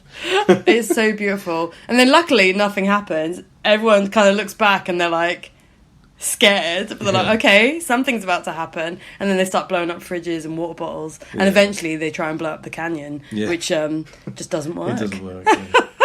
But yeah, I mean, Survival Research Laboratories is really interesting. It's very much a part of like the early version of industrial culture, which, like we say, it definitely is the sort of precursor to what we now know as industrial music and industrial culture, like art. I mean, there's definitely art that goes alongside industrial culture. But this is when industrial literally meant banging metal, blowing metal up, setting fire to things. And speaking of that, we then go to Boyd Rice, of course. who Boyd Rice plays music under the name Non. He's a difficult man, but a very interesting man, who we'll probably actually end up talking about a little bit later in our film section. Not to give you too much of a spoiler, but so I won't go on too much about the other parts of his life. We did also watch a 4-hour documentary about the man, so we could accidentally go down a very big rabbit hole about him and all of his difficulties. Yeah. So. It's called Iconoclast, by the way, and it is a really interesting film, which isn't available on YouTube. It used to be, but you can get it for free on the internet on some sort of... If you just type in Iconoclast Boyd Rice, it comes up on some sort of archive.org or something. And it's a weirdly watchable 4 hours. Good. It's really good. But anyway, he starts his set, and he makes like drone noise. Yeah. His music, his first single, the first non-single, was famously, it was just black, with nothing written on it, and then the record itself, which was a 7-inch, he'd looped it so that wherever you put your needle on the record, it would play a different bit of music. But just that loop. And it would just loop that around and around and around. And you could listen to it on 45 or 33, it didn't matter. Yep. Or anything else, it didn't matter what. And there was 2 holes. And there was 2 holes. So he drilled an off-centre hole so that you could... I mean, I don't know, fuck it. I think the reason he describes, when you got 7 inches and they had like a big hole in the middle, and you would get like a thing to put in the big hole so you could play it. He used to not put the thing in the big hole, and he'd just let the record like go round, but obviously it would just be totally random as to how it would go. So that was the idea of the alternative hole. So that's the sort of music he makes. Yeah. I will say he's a real pioneer of like what became known as industrial music, definitely. And if industrial music probably wouldn't exist if he didn't exist. Yeah. Really interesting. Good friends with Anton LaVey, massive Satanist, very troubled, really into tiki culture, just loves like crappy movies, wrote a load of books, made a load of music, just a really unfortunately got called a person. Fascist once. He did nothing to dispel it, and thus has kind of he's a real sort of like himself a bit troublemaker kind of person. But he's not featured in this film a great deal, probably because of that. Yeah. But he is interviewed briefly, and the thing that he does, he wants to do some sort of shamanistic thing as well, and so he gets someone from New Barton to smash a cinder block on his stomach, because it's something he's in quotes he's heard about. Always wanted to do, and mics it up, and everyone's so like, what is this noise that they can't really describe what it is, because it's the sound of the stone. So like he relaxes totally whilst this stuff is blown to bits on him, and it's the noise that the stone vibrates and makes. So it doesn't sound like a block being smashed. And everyone's like, what the fuck is this noise? And thus begins his... I mean, that might be the only thing he did. I don't know what else he actually does. I think he then... so he looped that sound, and then he made other music over the top of it, basically. So clever. And yeah, I mean, a lot of his music is sort of like that. It's just noises. But rhythmic. Noises. And the idea of a lot of that drone music, I mean, I'm not teaching him to suck eggs, I'm sure everyone knows, but the idea of that drone music is that it's so continuous that it puts you in a different mind space. Yeah, and then you attach that kind of... Yeah. You find the meaning. Yeah, and find like the rhythm. Yeah. Which, of course, is what you make... Yeah, I'm sure that's not how most people view music, particularly not nowadays, where I don't think that's as sort of cool of a thing to do anymore. But it's definitely a thing. I mean, so for example, like I adore Sigur Rós, and some of their music is just really long organ chords with slight sounds over the top. But it has definitely more melody. Musical. Yeah. Well, and I think that's where, and this is true of Neubauten as well. Like, melody was almost. It was anti-music. Yeah. It was non-music. I mean, that was the idea of the name. But what I was going to say is that kind of droney music and that idea of like finding yourself in a different headspace and all that stuff, as hippy-dippy as it sounds, if you're in the middle of the fucking desert in the middle of the night, and that's going on, and I think probably on drugs. yeah. Well, I think that was probably on drugs, but also there's there's another story about drugs later on. Yeah. But so after Non, it then went into Neubauten, who literally like had what they had. A chainsaw and a Well, they borrowed. There's a band called Lawndale, and their members are there. And basically, they were asked by Neubauten if they could borrow some equipment. So I think their dad's equipment. So they used their dad's chainsaw and their dad's circular saw, and said, "Yeah, so long as you give them back and you don't ruin them." And they ruined them. He just says, yeah, and they totally ruined it. They totally ruined it. But they sort of continued on in that way, and they were just they lost. He said that like the percussionist lost all of his actual percussion and drumsticks and stuff in the sand. Yeah. Because obviously the desert's like moving over all this stuff. So he ended up with just like rocks and a sheet of metal. And he was just like playing it on that. And there's just this awesome footage of them playing. The sound quality is not that great, so you can't really hear what the song is doing, like what the singer's saying, because he's doing stuff. And like, but there's like 3 percussionists that are all just smashing and they make industrial this, like, objects. Thumping industrial music, because it is music. There's a rhythm and it's very drony, but they somehow, through looping, through making some other scratchy noises at some point with the circular saws, they do make this music that Blixer ends up like yelling over, and it's all very dramatic afterwards, the people's interview descriptions of it, because they're just like, I looked into Blixer's eyes and I realised all of the problems I have with my dad. And like there's that guy that writes his mum a 10-page letter to explain to her why it was that he moved to LA. Because it's like she's been worried about him because he moved to LA, and he was like he describes what it is about music that he loved, and he's like, I went to see this band in the middle of the desert, and they just played like chainsaws and rocks, and it was the most incredible experience of my life. And then he was like, and now my mum she just then totally understood what I was doing with my life. And it's kind of like, oh, that's so nice. But so it's one of them things where like it's hippy dippy, but I can definitely understand it. Like in the middle of the desert, watching someone play a chainsaw and just hearing how like drony and that kind of I can understand it. If I was there, I'd have probably annoyingly been one of them people as well. Oh yeah, totally.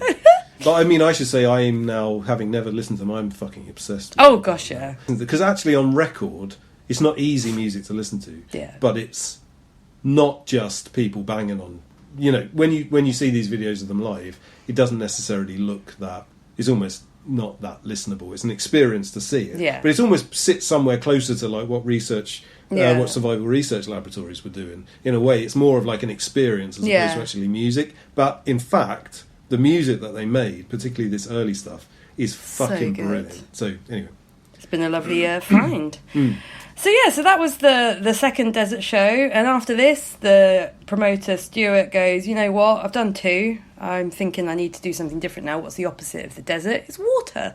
And he thinks of the Minutemen again, because they're from San Pedro, which is on the coast a little further down from LA.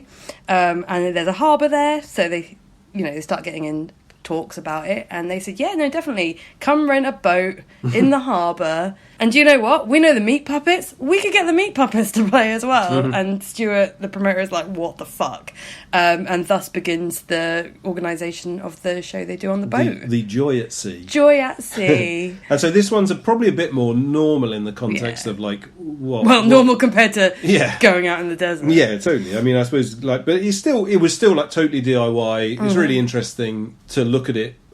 I think it's Georgie from the Minutemen makes a really good point about this, that because they were going around a harbour, which was like an industrial harbour, you can't even get close to it anymore. Yeah. You know, so you couldn't do something like this now just because like you couldn't the Ministry of Defence would stop you. Yeah, and so, but back then they just got a fishing boat, built a stage and put it on there, got a really shit PA, or not a shit PA, I think a massive PA that almost fell into the sea. And got 2 bands, and it was probably the nicest thing about it is that Minutemen are from San Pedro, like you say, and they couldn't really play gigs in their hometown because they had to always go to LA because gigs just didn't really happen there. And they said that when they tried to play gigs, they always got shut down because it was too loud, and so they got to play to, and they said like the audience was a completely different audience because a lot of people just, particularly at that time, didn't leave their hometown, so they got to actually play their songs to some people San Pedro kind of thing, and a lot of their songs, you know, there's a lovely, I mean, it's just lovely. There's lovely footage of it on the boat, and then the Meat Puppets, who we should probably talk about a little bit. I love the Meat Puppets, but they're another band that are just so unlikely to have ever existed. They're exactly the same as Minutemen, really, in as much as they were on Black Flag's label SST. and they played with punk bands, and they were kind of, you know, I think even if you don't know the Meat Puppets, you've probably heard of them and you figure that they're a punk band. And they really influenced Nirvana a lot, and Nirvana covered a couple of their songs. And if you listen to some Meat Puppet stuff with that in mind, Nirvana really ripped them off. Like a lot. But they didn't sound like, I don't know how the fuck you describe Meat Puppets. I mean, they didn't sound the same throughout their career. No, exactly. I was about to say, you played me one of their albums once I got into Minutemen quite recently. I remember you put something on. It's one of the later Meat Puppet albums, and I was like, what the fuck is this? It sounds like Minutemen crossed with ZZ Top. Like, it's so... It's jaunty, wonderful... ZZ Top is exactly right. Yeah. Fucking... God knows what this is. Huevos. Which is a brilliant album. Probably my favourite. But it's probably their more listenable stuff. But it's just pure joy. That first song, I'm just like, what the fuck is this? Yeah, I love it. And then you're right, they sound completely different on all their other albums. Yeah, before that they did some weird mixture of, like, it's almost like country... It's kind of country mixed with punk, mixed with this guy that's just got the most unusual vocal styles you'll ever hear. Always like, one of them's like, and one of them's like, and it's such a weird. You would think he sounds like Kermit the Frog when he sings. I've always thought that, but something about it, and it's another thing. If you listen to it once, it's the Minutemen are like this. I think, in as much as if you only listen to it once, you would think, this is what are these people like? Is this joke music? Especially if you listen to only that early stuff. That's what I mean. The early stuff. I think by later on, by that Huevos album, I think it's you wouldn't think that. But the early stuff, it's just sort of like, are they desperately trying to be mental? Yeah. But by about the fourth or fifth listen, you're like, this is the greatest music that's ever been made. And I don't know why I didn't think that in the first place. Yeah, no, you're completely right. And it's quite interesting because, I don't know that we make music like that anymore. No, I don't know. I don't think you can say that. It's a very generalised subject. But generalised... having watched all of this and watching people who make music that's deliberately difficult to describe as music, and they want you to question it. Yeah. No one does that. No. Like, I don't see many people who just are smashing, and those who do come off really try hard. Well, that's the thing. I wonder if it is because now I look back on like New Barn and I think they're like the coolest people in the world. If someone did that now, what would I do? Or if I was like around at the time, would I just think they were hipsters? I mean, someone makes that comment when they say, like, when they're in the desert and they left all their rubbish behind and they tried to blow the thing up. Yeah. And they said, like, nowadays, if that happened, everyone would be on Facebook like, these fucking hipsters went into the desert and they tried to blow it up and, like, they don't care about the environment. They left all their rubbish behind. And it's like, yeah, that's true. But we did that. Yeah, and she's like, but we did that, so that is what it is. And that's great. But I suppose I think to myself, what side of the fence would I be on? If somebody started playing power tools as their percussion, would I be like, ugh, they're trying so hard? Or would I think these people are the fucking coolest people in the world? Because I think it's the movement of time which allows you to look back on it and go, these people are fucking awesome. Particularly as they've all gone on to become really awesome, interesting people that have done awesome, interesting things as well. Like New Barton don't do that anymore. They make fucking weird operas and stuff. Like they do loads of weird shit. So they've kept being interesting. The idea of questioning it is I want to know what my opinions on things moving forward are now. Because when I was at uni, I didn't study music, I studied nursing, but one of our professors was a music aficionado. He was very, very, very, very good at music, and he played us this thing. Therapist, right? He was a music therapist, but he'd gone and done music to like a high level at degree level already as well, and he played us. He put on a music event once for us at the nursing college. He did this thing where we went into a stairwell that was about 6 stories high, but you could see straight down, and he was like, you're not all musicians, but I want you all to sing a note at various levels, and I just want to hear what it sounds like. So he got 40 of us to go stand in the stairwell and make noise, just because. He also played a recorder, a song that was like, this is played as if a bird was going to play it, and then he plays this fucking weird shit that makes no sense and it isn't musical at all. And at the time I thought, what a prick, this is really pretentious awfulness. Imagine doing that with nurses. I mean, going back to just our conversation earlier, I know. Not the most creative bunch, generally speaking. But I look back nurses, at include myself in that. But I look back on it now and I think, God, I would love to know what my opinion of things like that are going to be now. I worry that I still err on the side of, oh, you pretentious wanker. But then I watch things like New Barton and Boyd Rice and all this nonsense, and I think, well, I think that's really cool. Yeah. Well, I hope I would think that was cool now, but who knows? I mean, again, we've probably just been at home too much, but this just makes me want to be in a band like this. Yeah. Oh, gosh, so much. All I want to do is find some people that want to Smash bang on stuff. bins, and then I'll read some poetry over the top of something and be like, yeah, this is it. But Watch your space, because I really want to do that. Yeah. No, trust me, it's in the. Good. But it is. Sorry, we're going off topic a bit. Yeah, I know. But like, I don't know that it's something that people aim for anymore, and it is quite interesting. I don't say this in a kind of negative way. I'm not saying this as an old man sort of saying, "Oh, it's not like it was back then." Nowadays. And I don't know what it is. I have thought about this quite a lot as well. So this might be another dead end that I'm just about to go down right, and I've got try and talk to myself. But there's probably something about the fact that we now have access to such good equipment and probably, in fairness, such better education into like music and stuff.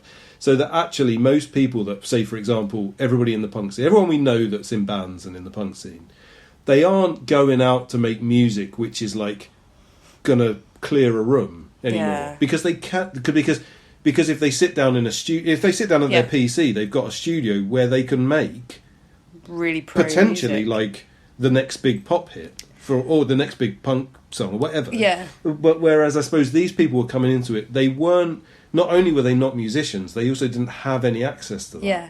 So I wonder if it's a little bit that. But a part of me does think that it is also more of a social thing, whereby being difficult and being challenging are not seen as particularly good things to be in right now.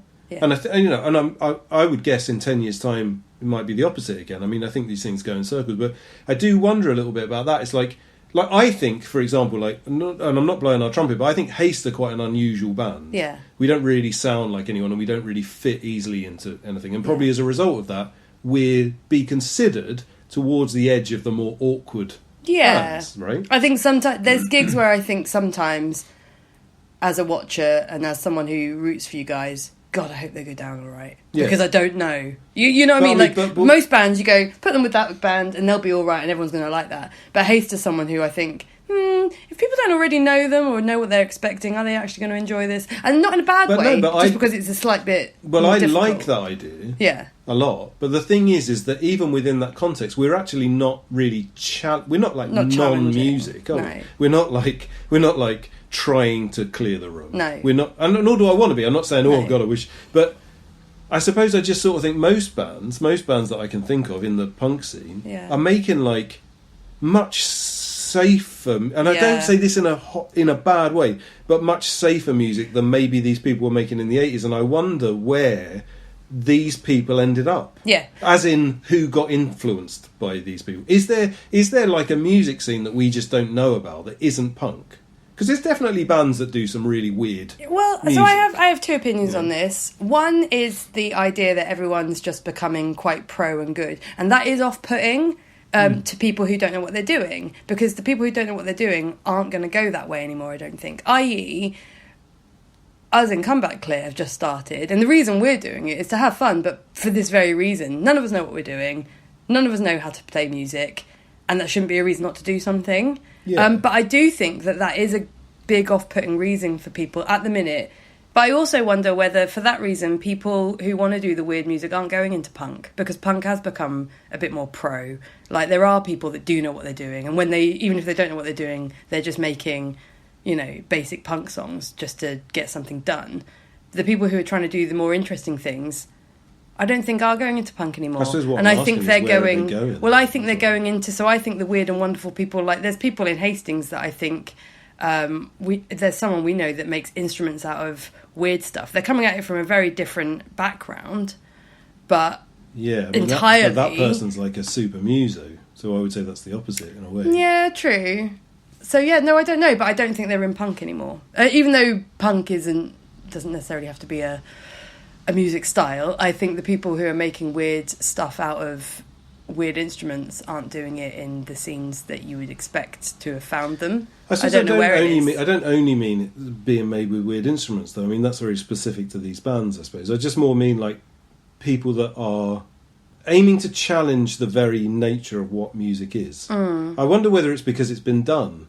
That was definitely quite a popular thing to do in the 80s, and to some extent in the 90s actually. And I wonder if it's just that it kind of played played itself out. Do you need to do it anymore? I don't know. There must be other places that you can go. Well, that's what I was thinking when you were saying about if someone started doing what New Barton are doing now. It seems try hard because it's been done. Yeah, true. So I don't know what the next thing would be or what it would sound like to be interesting and challenging. I think it's about like repetitive techno all the time. And I find there's some dance music that is deliberately headachy. And I think that's a way to challenge things. Like maybe that's where people moved into dance music. That would make some sense. I mean, I think as well there are elements, and I don't know whether you'd even call it the punk scene, but you know, like it doesn't exist anymore. But a lot of those bands that were around DIY Space for London when we were in London 7 or 8 years ago, they probably I don't know what genre that is really, but they probably a lot of them were like very anti-music sounding.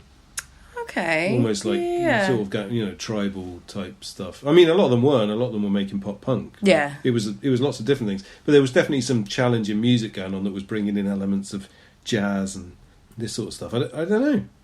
I don't know. I don't think there's an answer to it. If you know where the weird stuff is, let us know. Cause we want weird. Maybe, and watch this space for me hitting a drum and David singing some poetry. In the next 2 weeks, I'm going to try and find the weirdest fucking bands that exist. That's good, because we can get drunk and play them. I'll play them on the Christmas podcast. So we should get back to the shows that Desolation Center actually put on and not us dreaming up the bands that don't exist. So after the boat show, the promoter, Stuart, goes to see Sonic Youth in Berlin. And he's like, Christ, Sonic Youth, they are fucking weird as well. They would make for a really good desert show as well. Sonic Youth have ties to LA because Kim Gordon's family are from there. So I don't think they've ever played though, have they, at this point? I don't think this is they their have. first LA gig. They don't really go down too well in LA at this point. So they go visit, they're planning to go there for Christmas for Kim Gordon's family, and they're like, you know what? First full moon after the new year, we'll do a desert show. But the difference this time is that people are going to be able to drive themselves there. They have to drive to a weird little village called Victorville, and then they can pick up a map, and then from there they drive to the gig. And that led to some problems along the way as well. Getting lost. One of the bands that went was called Red Cross. They're you a say cool that band. like they're not like a really famous classic. Well, I didn't. band. There's this weird band called Red Cross. Well, they were strange at the time, in as much as they were like. They were. Yeah. They were like the glam rock weirdo band that got added in, and no one really knew if they were going to go down. But they're still going. They're a very unusual bunch of people. Well, I recognise when they're interviewed in this documentary, I recognise them immediately because they crop up in so many of the other music documentaries that we've seen. Yeah. So that's why I was really surprised, because I'd never really listened to them. I'd just seen their name get brought up quite a lot, and they're in probably some of the hardcore documentaries we watched, and some of the that kind of coastal scene stuff. Maybe are they in Hype? Was they? Well, yeah, because they cover a lot of different ground, so they're a weird band. They're around in like LA hardcore, the early LA hardcore and American hardcore, but they're also they signed to Sub Pop around about the time of grunge as well. Yeah. So, and I think they're still going. I don't know how much they're making music and stuff, but yeah, they're one of those weird bands. They kind of spanned a lot of different things. I quite like. Pop up in a lot. They also made some films. I don't know, or they were at least in some films.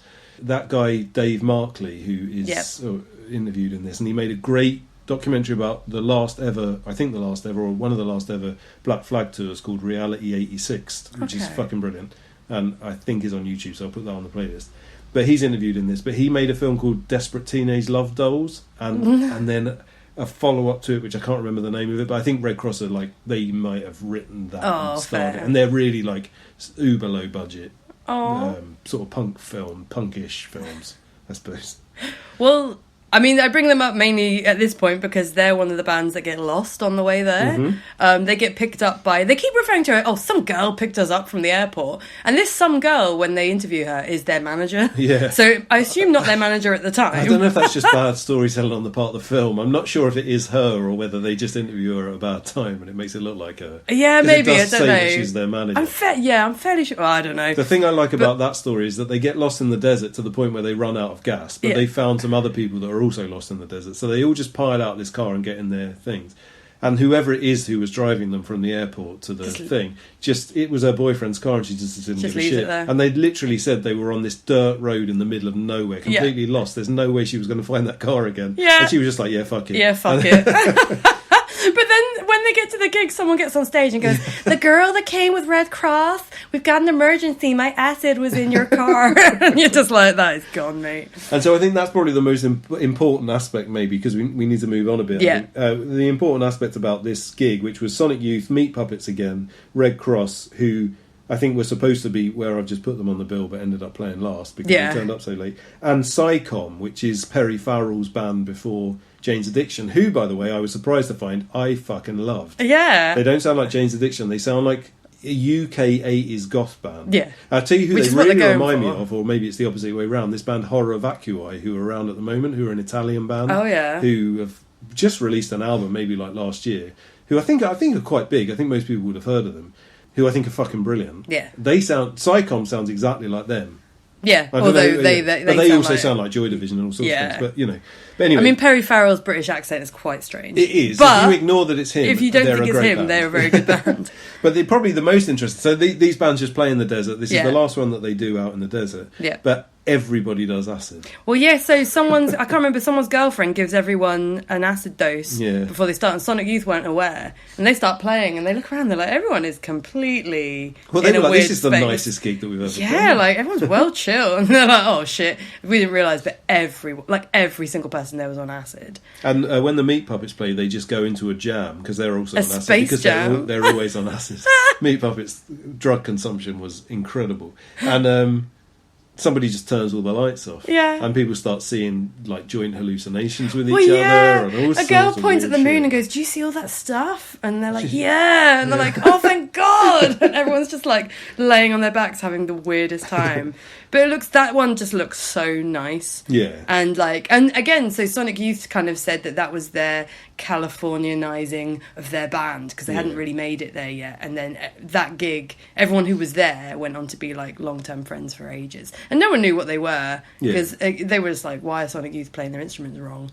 And like that. Yeah, and I mean, Sonic Youth are, I think, a great band. But again, sort of weird because they went on for so long and they got thrown in with grunge and they sort of created alternative music, I feel Thurston like. Moore turns up in every music documentary you will ever see, from the beginning of punk to nowadays. He's just in. Well, also they were involved in the whole like New York like no wave scene and stuff. And interestingly, actually, just before this gig, they've just released the song Death Valley 69, which is they did with Lydia Lunch, which has an incredible video where they're all just corpses. There's someone walking through a house, and they're really well put together, like special effects that actually looks like really genuine.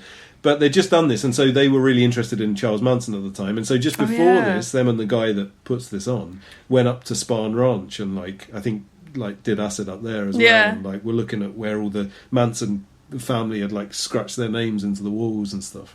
So that was all pretty cool.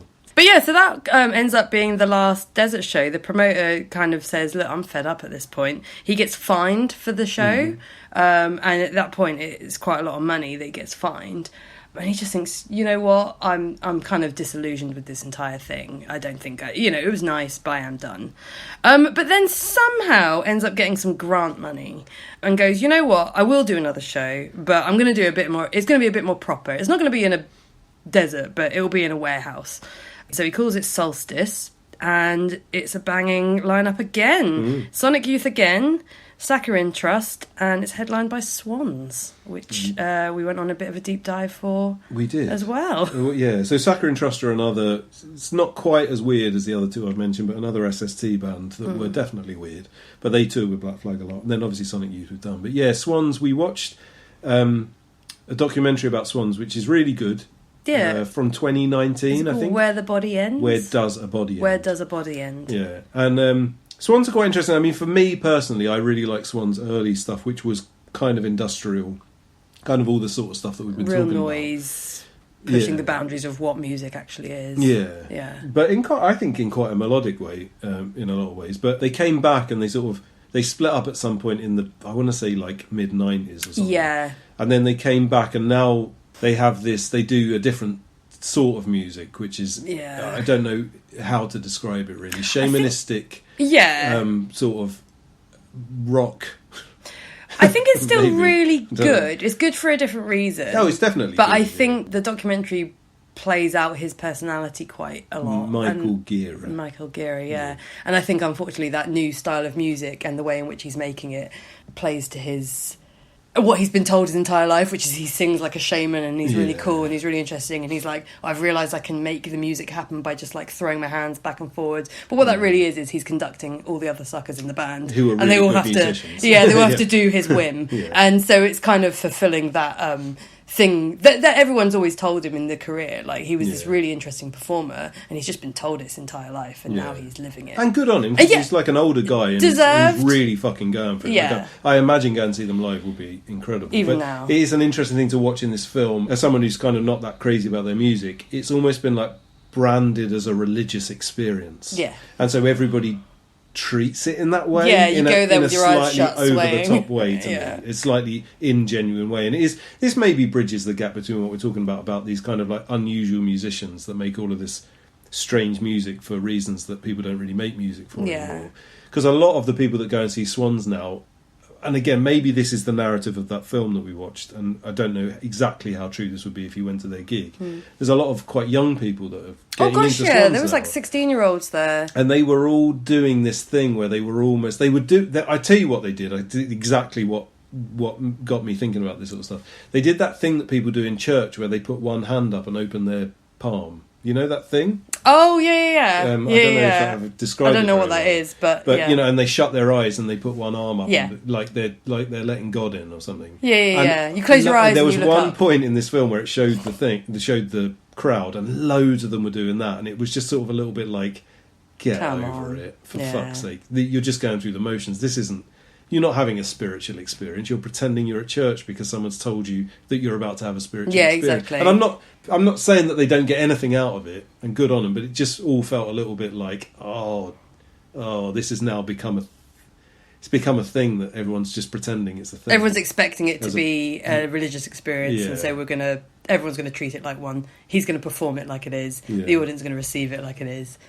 And everyone's going to forget whether it's actually any good. Yeah. But it is still very good, because they do happen to be very good. No, unquestionably. But yeah, that was the last gig in these series, and it wasn't really one of those ones. But the sad thing about this gig is that it happened on the night that Dee Boone died in a car accident.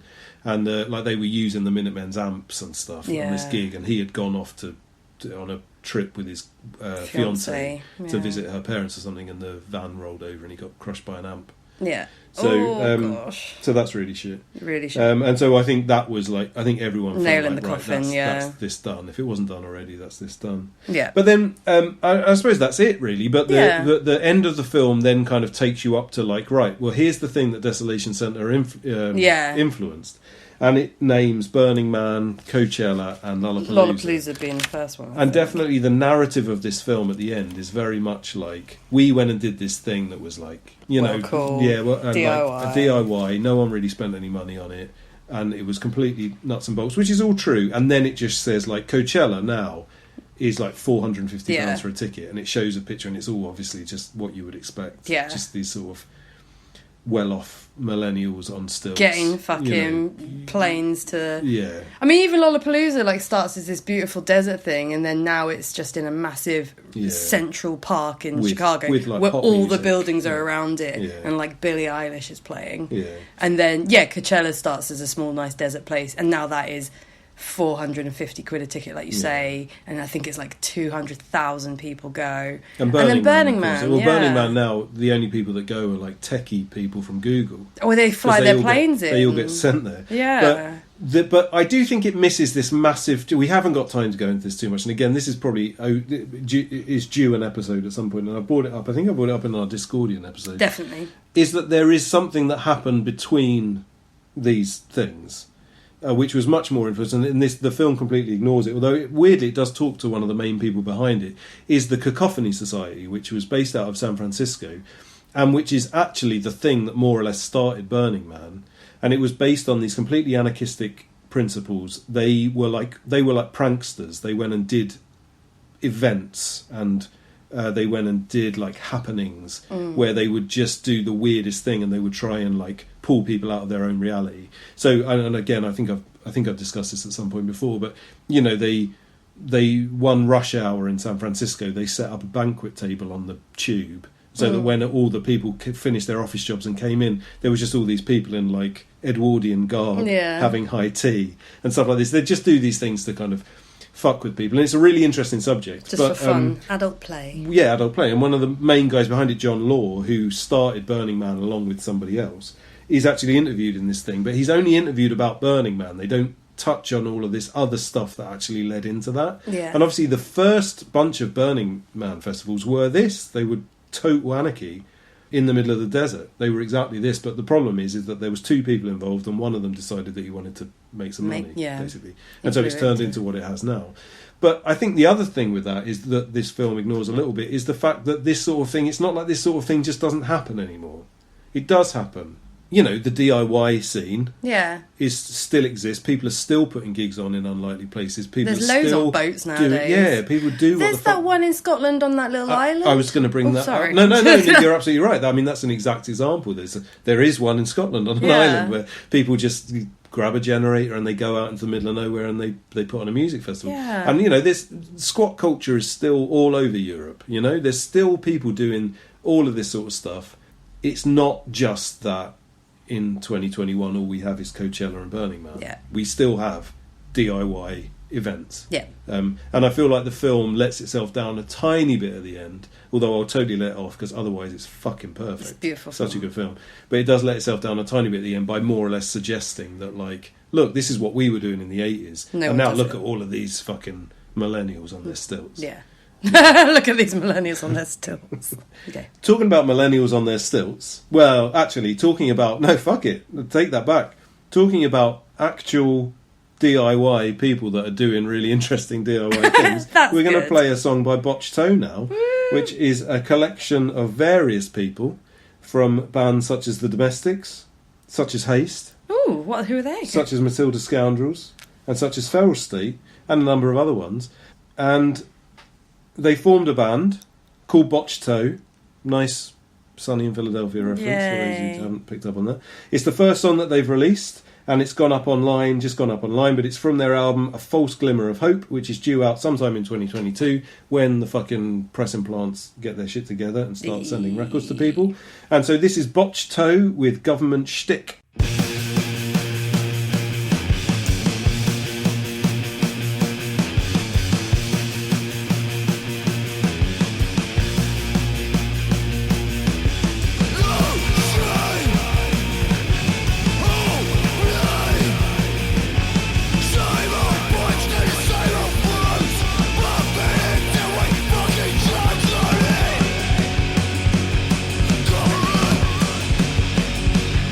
Go!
trash. This is sweet, sweet trash. Avoid fainting.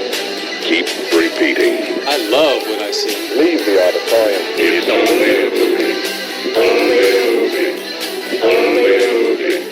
Only a movie. This episode's trashy film for review is The Incredibly Strange Creatures Who Stopped Living and Became Mixed Up Zombies from 1964. Incredible is the word for the world's first monster musical.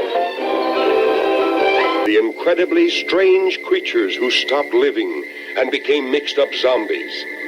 From the innocence of music and laughter comes the twilight of terror.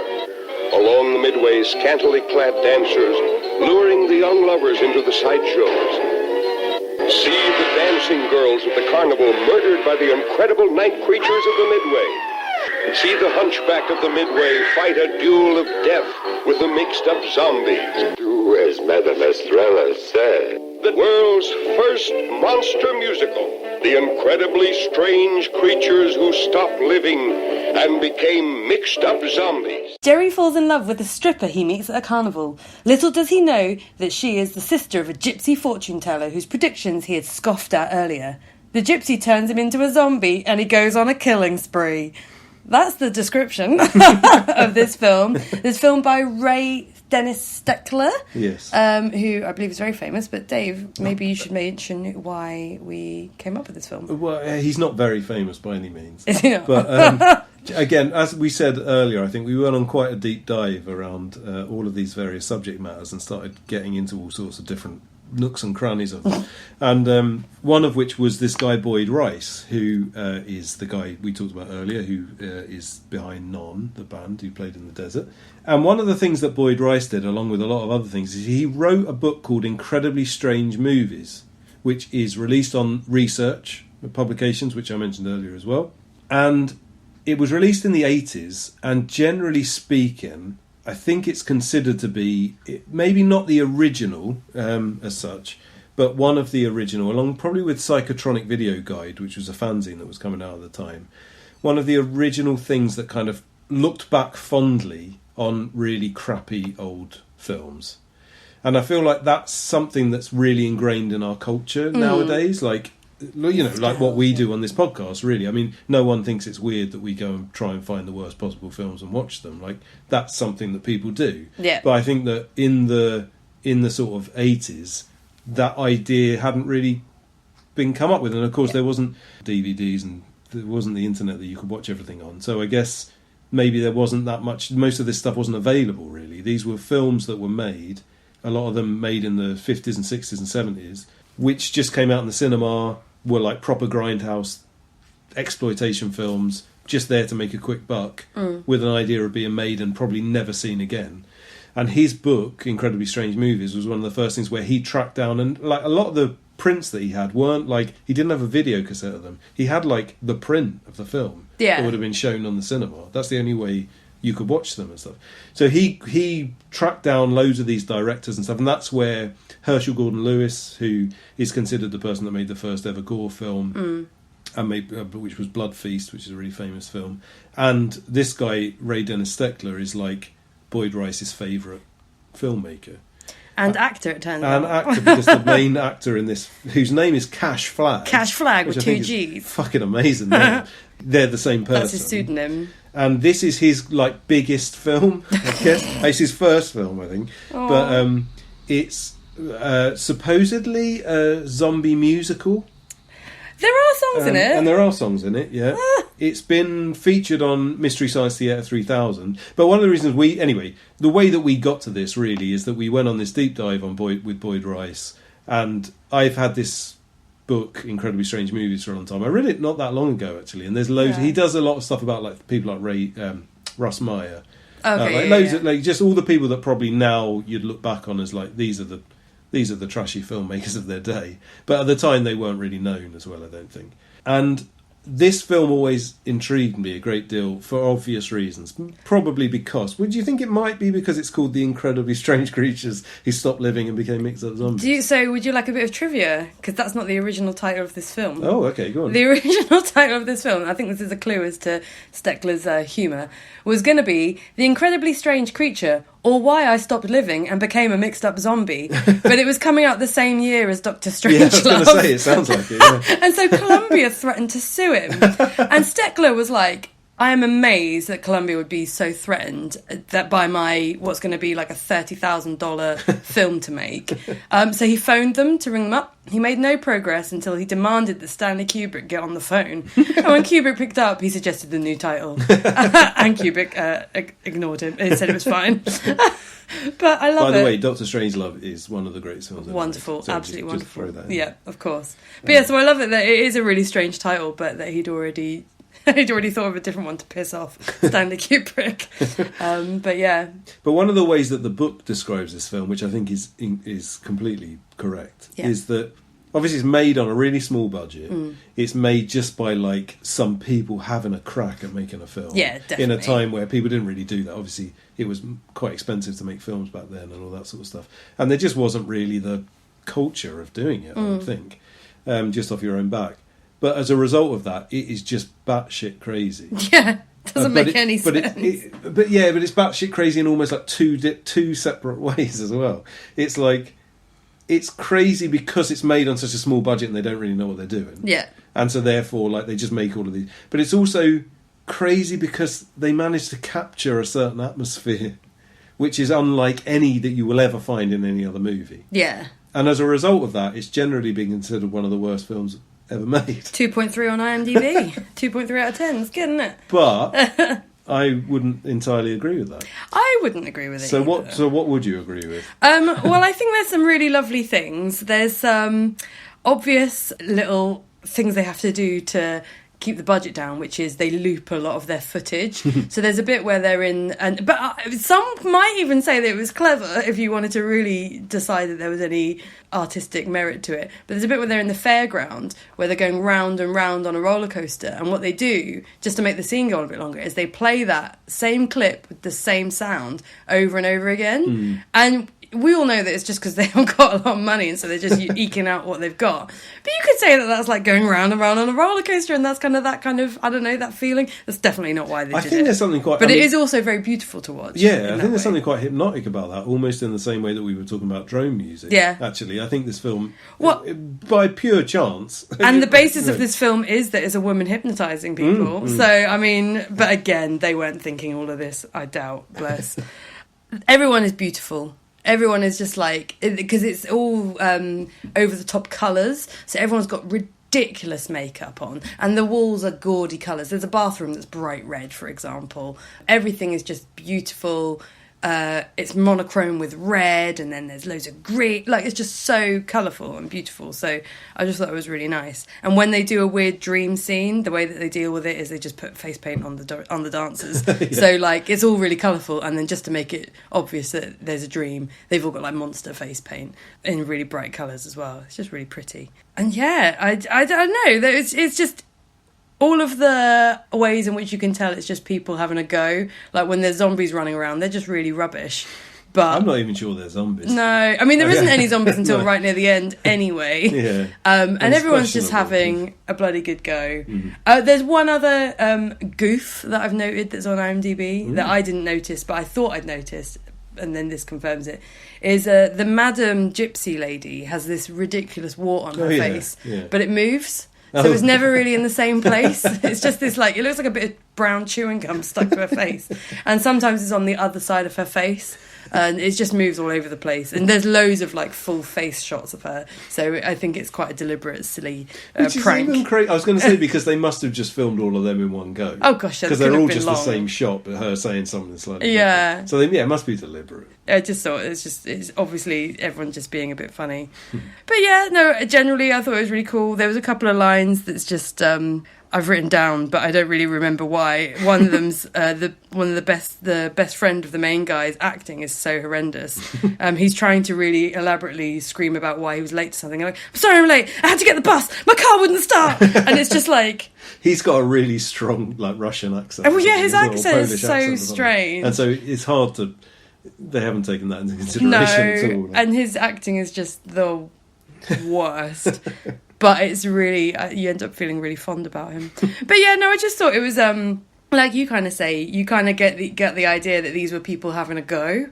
Like, it's definitely not well made, but it's very pretty. And all of the singing and the dancing bits are really good. Yeah, they are. And I think there's just, like, this generic expectation that people could sing and dance really well at that time. Because these people, like, the main first dancer in it, who ends up meeting her demise pretty early, is really good. She's not a very good actor, but she's a really good dancer. And then the next scene, there's people singing and dancing that are really good. So those bits were really lovely. And the music's really cool, so... It makes me wonder where I mean, everything about this film makes me wonder how the fuck did they ever actually pull this off? Yeah, who are these people? And then, that's the other side. It's like, where do you find these? Where do you... In 1964, if you're just a guy with a camera and a big mouth, like... How do you say, I'm making this film, I've written it, directed it, I'm starring in it. Can you come, someone who's obviously a really talented singer and dancer, can you come and be in it? Can you be in it? I've got no money. I'm making it for 38 grand. Yeah, exactly. Yeah. Can you dance in your pants? I mean, I suppose for 1964, probably most people are doing the equivalent of nudity and that kind. I mean, there isn't any nudity in it, but you know what I mean? Like, it's quite risque. Yeah, no, it's true. Time, it's true. How about you? What did you think of it? I fucking loved this film. To be honest with you, I mean, it's definitely imperfect in every way. Conceivable way. You want a storyline? No. I mean, there's sort of a storyline, but it's pushing it. It's definitely not well told or anything, and like not well acted. I really like him in it. Yeah, Cash Flag. He's good in it. Ray Dennis. I like him in it because he looks like he could be a bruiser from an 80s like gang. Yeah. But it's in the 1960s. And he's quite ugly for a leading man. Yeah, definitely. Which, of course, would have just been partly possibly his own ego and partly just by necessity. Yeah. Like I'm sure he would have had, he would have had Elvis if he could have had him. Yeah. But that's not, I think that's good. I think everyone's like unusual looking in it. And stuff. Like, and you're right, that whole thing about the colours. It's like they've gone so over the top with everything. Out of necessity, because I suppose they probably just figured... We can only do so many things. Yeah. Like, so we might as well, anything that we can kind of, this will make it look more expensive. Yeah. Let's paint everything bright red. Yeah. You're like, I don't know whose idea that was, but I love that stuff. A lot of it's set in a carnival, and the carnival itself, or like fun fair type place, is fucking beautiful. It turns out that it's in Long Beach, or it was in Long Beach. It's called the Pike Amusement Park. It's not there anymore, but we thought it might have been Coney Island in New York, and it specifically says on Wikipedia that it resembles Coney Island a lot, so I think they sort of ripped it off. And I remember, like, I can't remember the exact name of it, but like the roller coaster in Coney Island is the Cyclone. That's the really famous one, but this was called something like the Cyclone Racer or something. Yeah, that's exactly it. Yeah, it had a slightly different name, but yeah, I mean, everything about that and like the Midway and all the sort of freaks and the fortune teller and all that stuff. I mean, I loved being in this film for an hour and 20 minutes. I mean, I really did, or not even that. I think it's about an hour and 10. Yeah. It is on YouTube, which is how we watched it. It's been uploaded by some Offbeat Cinema. And it's a bit annoying because on that version they like pop up in it. There's almost like advert breaks. Yeah. And it's sort of them trying to be funny and they're not very funny. No, they're awful. But I think even with that, it's probably worth watching. But honestly, that version as well. I mean, you can't make out everything. Like, it's that badly made. That the darks are extremely dark. Oh gosh, you can't see anything sometimes. Yeah, you can't really see anything. But I don't know. I'm intrigued. I think I'll buy this on Blu-ray. I wonder if there's a better version. Yeah. I think if I can find this with some pixels, I wouldn't mind trying it because I just love it. I want to watch all of his other films. I love it. You're into it, aren't you? You're into it. But yeah, there's a couple of really cool things. I mean, yeah, the hypnosis scene that you said about is really cool. Like, there's just so much of it's like really trippy. And and you're right about those budgetary restraints. There's one bit right at the very end. It's not really a spoiler because I don't think you can really spoil this film. But there's a bit where he's kind of running away and he climbs up on rocks by the sea. Yeah. And the idea is that he falls off. But obviously they couldn't afford a stunt and they couldn't afford even probably like a puppet to throw off or something. So he sort of does a really good job, I've got to say. I mean, I was quite worried for him because he does a really good job of looking like he was going to fall off. And then because they couldn't do anything else, they do this thing where the camera just kind of, it almost becomes like what he would be seeing. Yeah, and it's tumbling. Like the sea tumbling around and the rocks tumbling around. And it's obviously just totally done out of necessity, but there's something about that scene which is just beautiful, I thought. It was just really, I don't know, again, just like trippy. Brilliant bit where he turns around when he's he's like the bad boy, and his girlfriend's mum doesn't like him because he's the bad boy, and he won't get a job. And somebody says to him, "Why don't you get a job?" And he says, "The world's here to be enjoyed." Oh, I just think it's a fucking brilliant line. It's so good. So, and that was right at the start, and that just totally won me over. So, yeah, I saw you swoon when that happened. You were like, "Oh my god, this man is like saying my life's philosophies within the first 5 minutes of this really, really low budget film."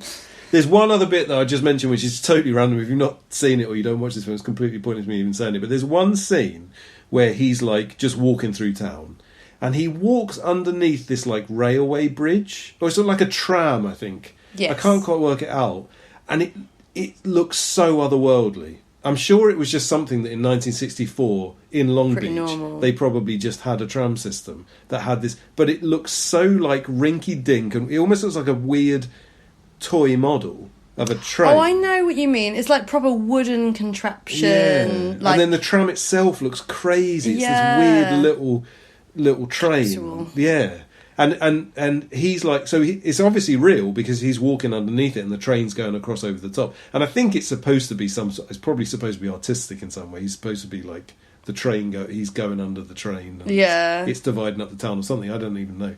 But it's just this, like, again, it's similar to that thing where he falls off the rock. It's just this scene that for some reason is fucking beautiful. It's just this wicked shot, completely probably badly done. but Probably not considered good. I don't know, I just loved it. I loved it. It's definitely not the worst film ever made. In fact, I'd argue it's one of the funnest films I've ever watched, I think. Aww. So, what score do you want to give it? Well, It's a hard one to score because if you judge it by any standards. yeah, so it's if I judge it definitely by low. standards, then this 2.3 on IMDb looks about right, maybe even too nice. But it is beautiful, and it definitely sums up a little bit of interesting point of time that I've not looked at much. And I think it also helps that we watched a 4-hour documentary where a man really glamorizes and speaks for his love of this era. So you kind of already know what to look out for, why it's good, and you are already prepared to appreciate certain aspects. So I think that did help. And I think there's some things about this film that I really do love, like how colourful it is, like how much fun they all look like they know what they really, you know, these people don't know what they're doing, and they're doing it, and they're really giving it some. But it is extraordinarily, like, there's nothing to follow. The story doesn't work. There's no zombies. Like, for a film that says there's going to be zombies, there's maybe one man that runs out at the end and makes a feeble attempt to hurt someone. I think even calling them strange creatures is a push. Well, It's I don't know what the basically- strange creatures are meant to be. She pours poison on their face, Yeah. and then it turns them into slightly unusual looking humans. Yeah. But A, poison doesn't really work like that. No. It's not acid. No. And B, I don't know if they're just humans with like burnt faces. I Yeah. guess. I don't think they're strange Behind a creatures cupboard. or mixed up. Yeah. And they're not strange in the first place. So yeah. But for the name, for the idea, for how pretty it is, I reckon maybe 6 out of 10. I think that is probably still too high, but I'll go with it. I'm going 9. Oh, I knew it. I Fucking knew brilliant. it. I absolutely loved it. Not quite your favourite film of all time, but we'll get there. We'll get there. One day. One day we'll do it. Well, I'm going to play an old song now from the 90s. And this one I've picked very specifically because it's a band who were very influenced by the Minutemen, who obviously we talked quite a lot about on this episode. And I thought it was about time that I did it. It's a band called Solanki. It's from a 10-inch EP, which is the only thing they released, called To Buzz and Howl Under the Influence of Lead 6, and which is a Minutemen album title with their lead's postcode shoved on the end, which I always quite liked. It was released on Flat Earth Records, which generally release like much heavier, harder stuff, kind of like more crusty hardcore stuff. Although actually that's not fair because they release loads of interesting music. But this was this band is probably the only band that sounded like this, definitely at this time. The song's called A Letter for Mr. Antimatter, and so this is Solanki. Just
that's it for this episode of Breakfast Punks. Thank you so much for listening this far. Sorry it's been a bit of a COVID foggy brain babble, I'm sure. Well, I feel like when I edit this tomorrow, it's just going to make no sense. I know. I'm just going to talk absolute like, rubbish. why did we talk so long?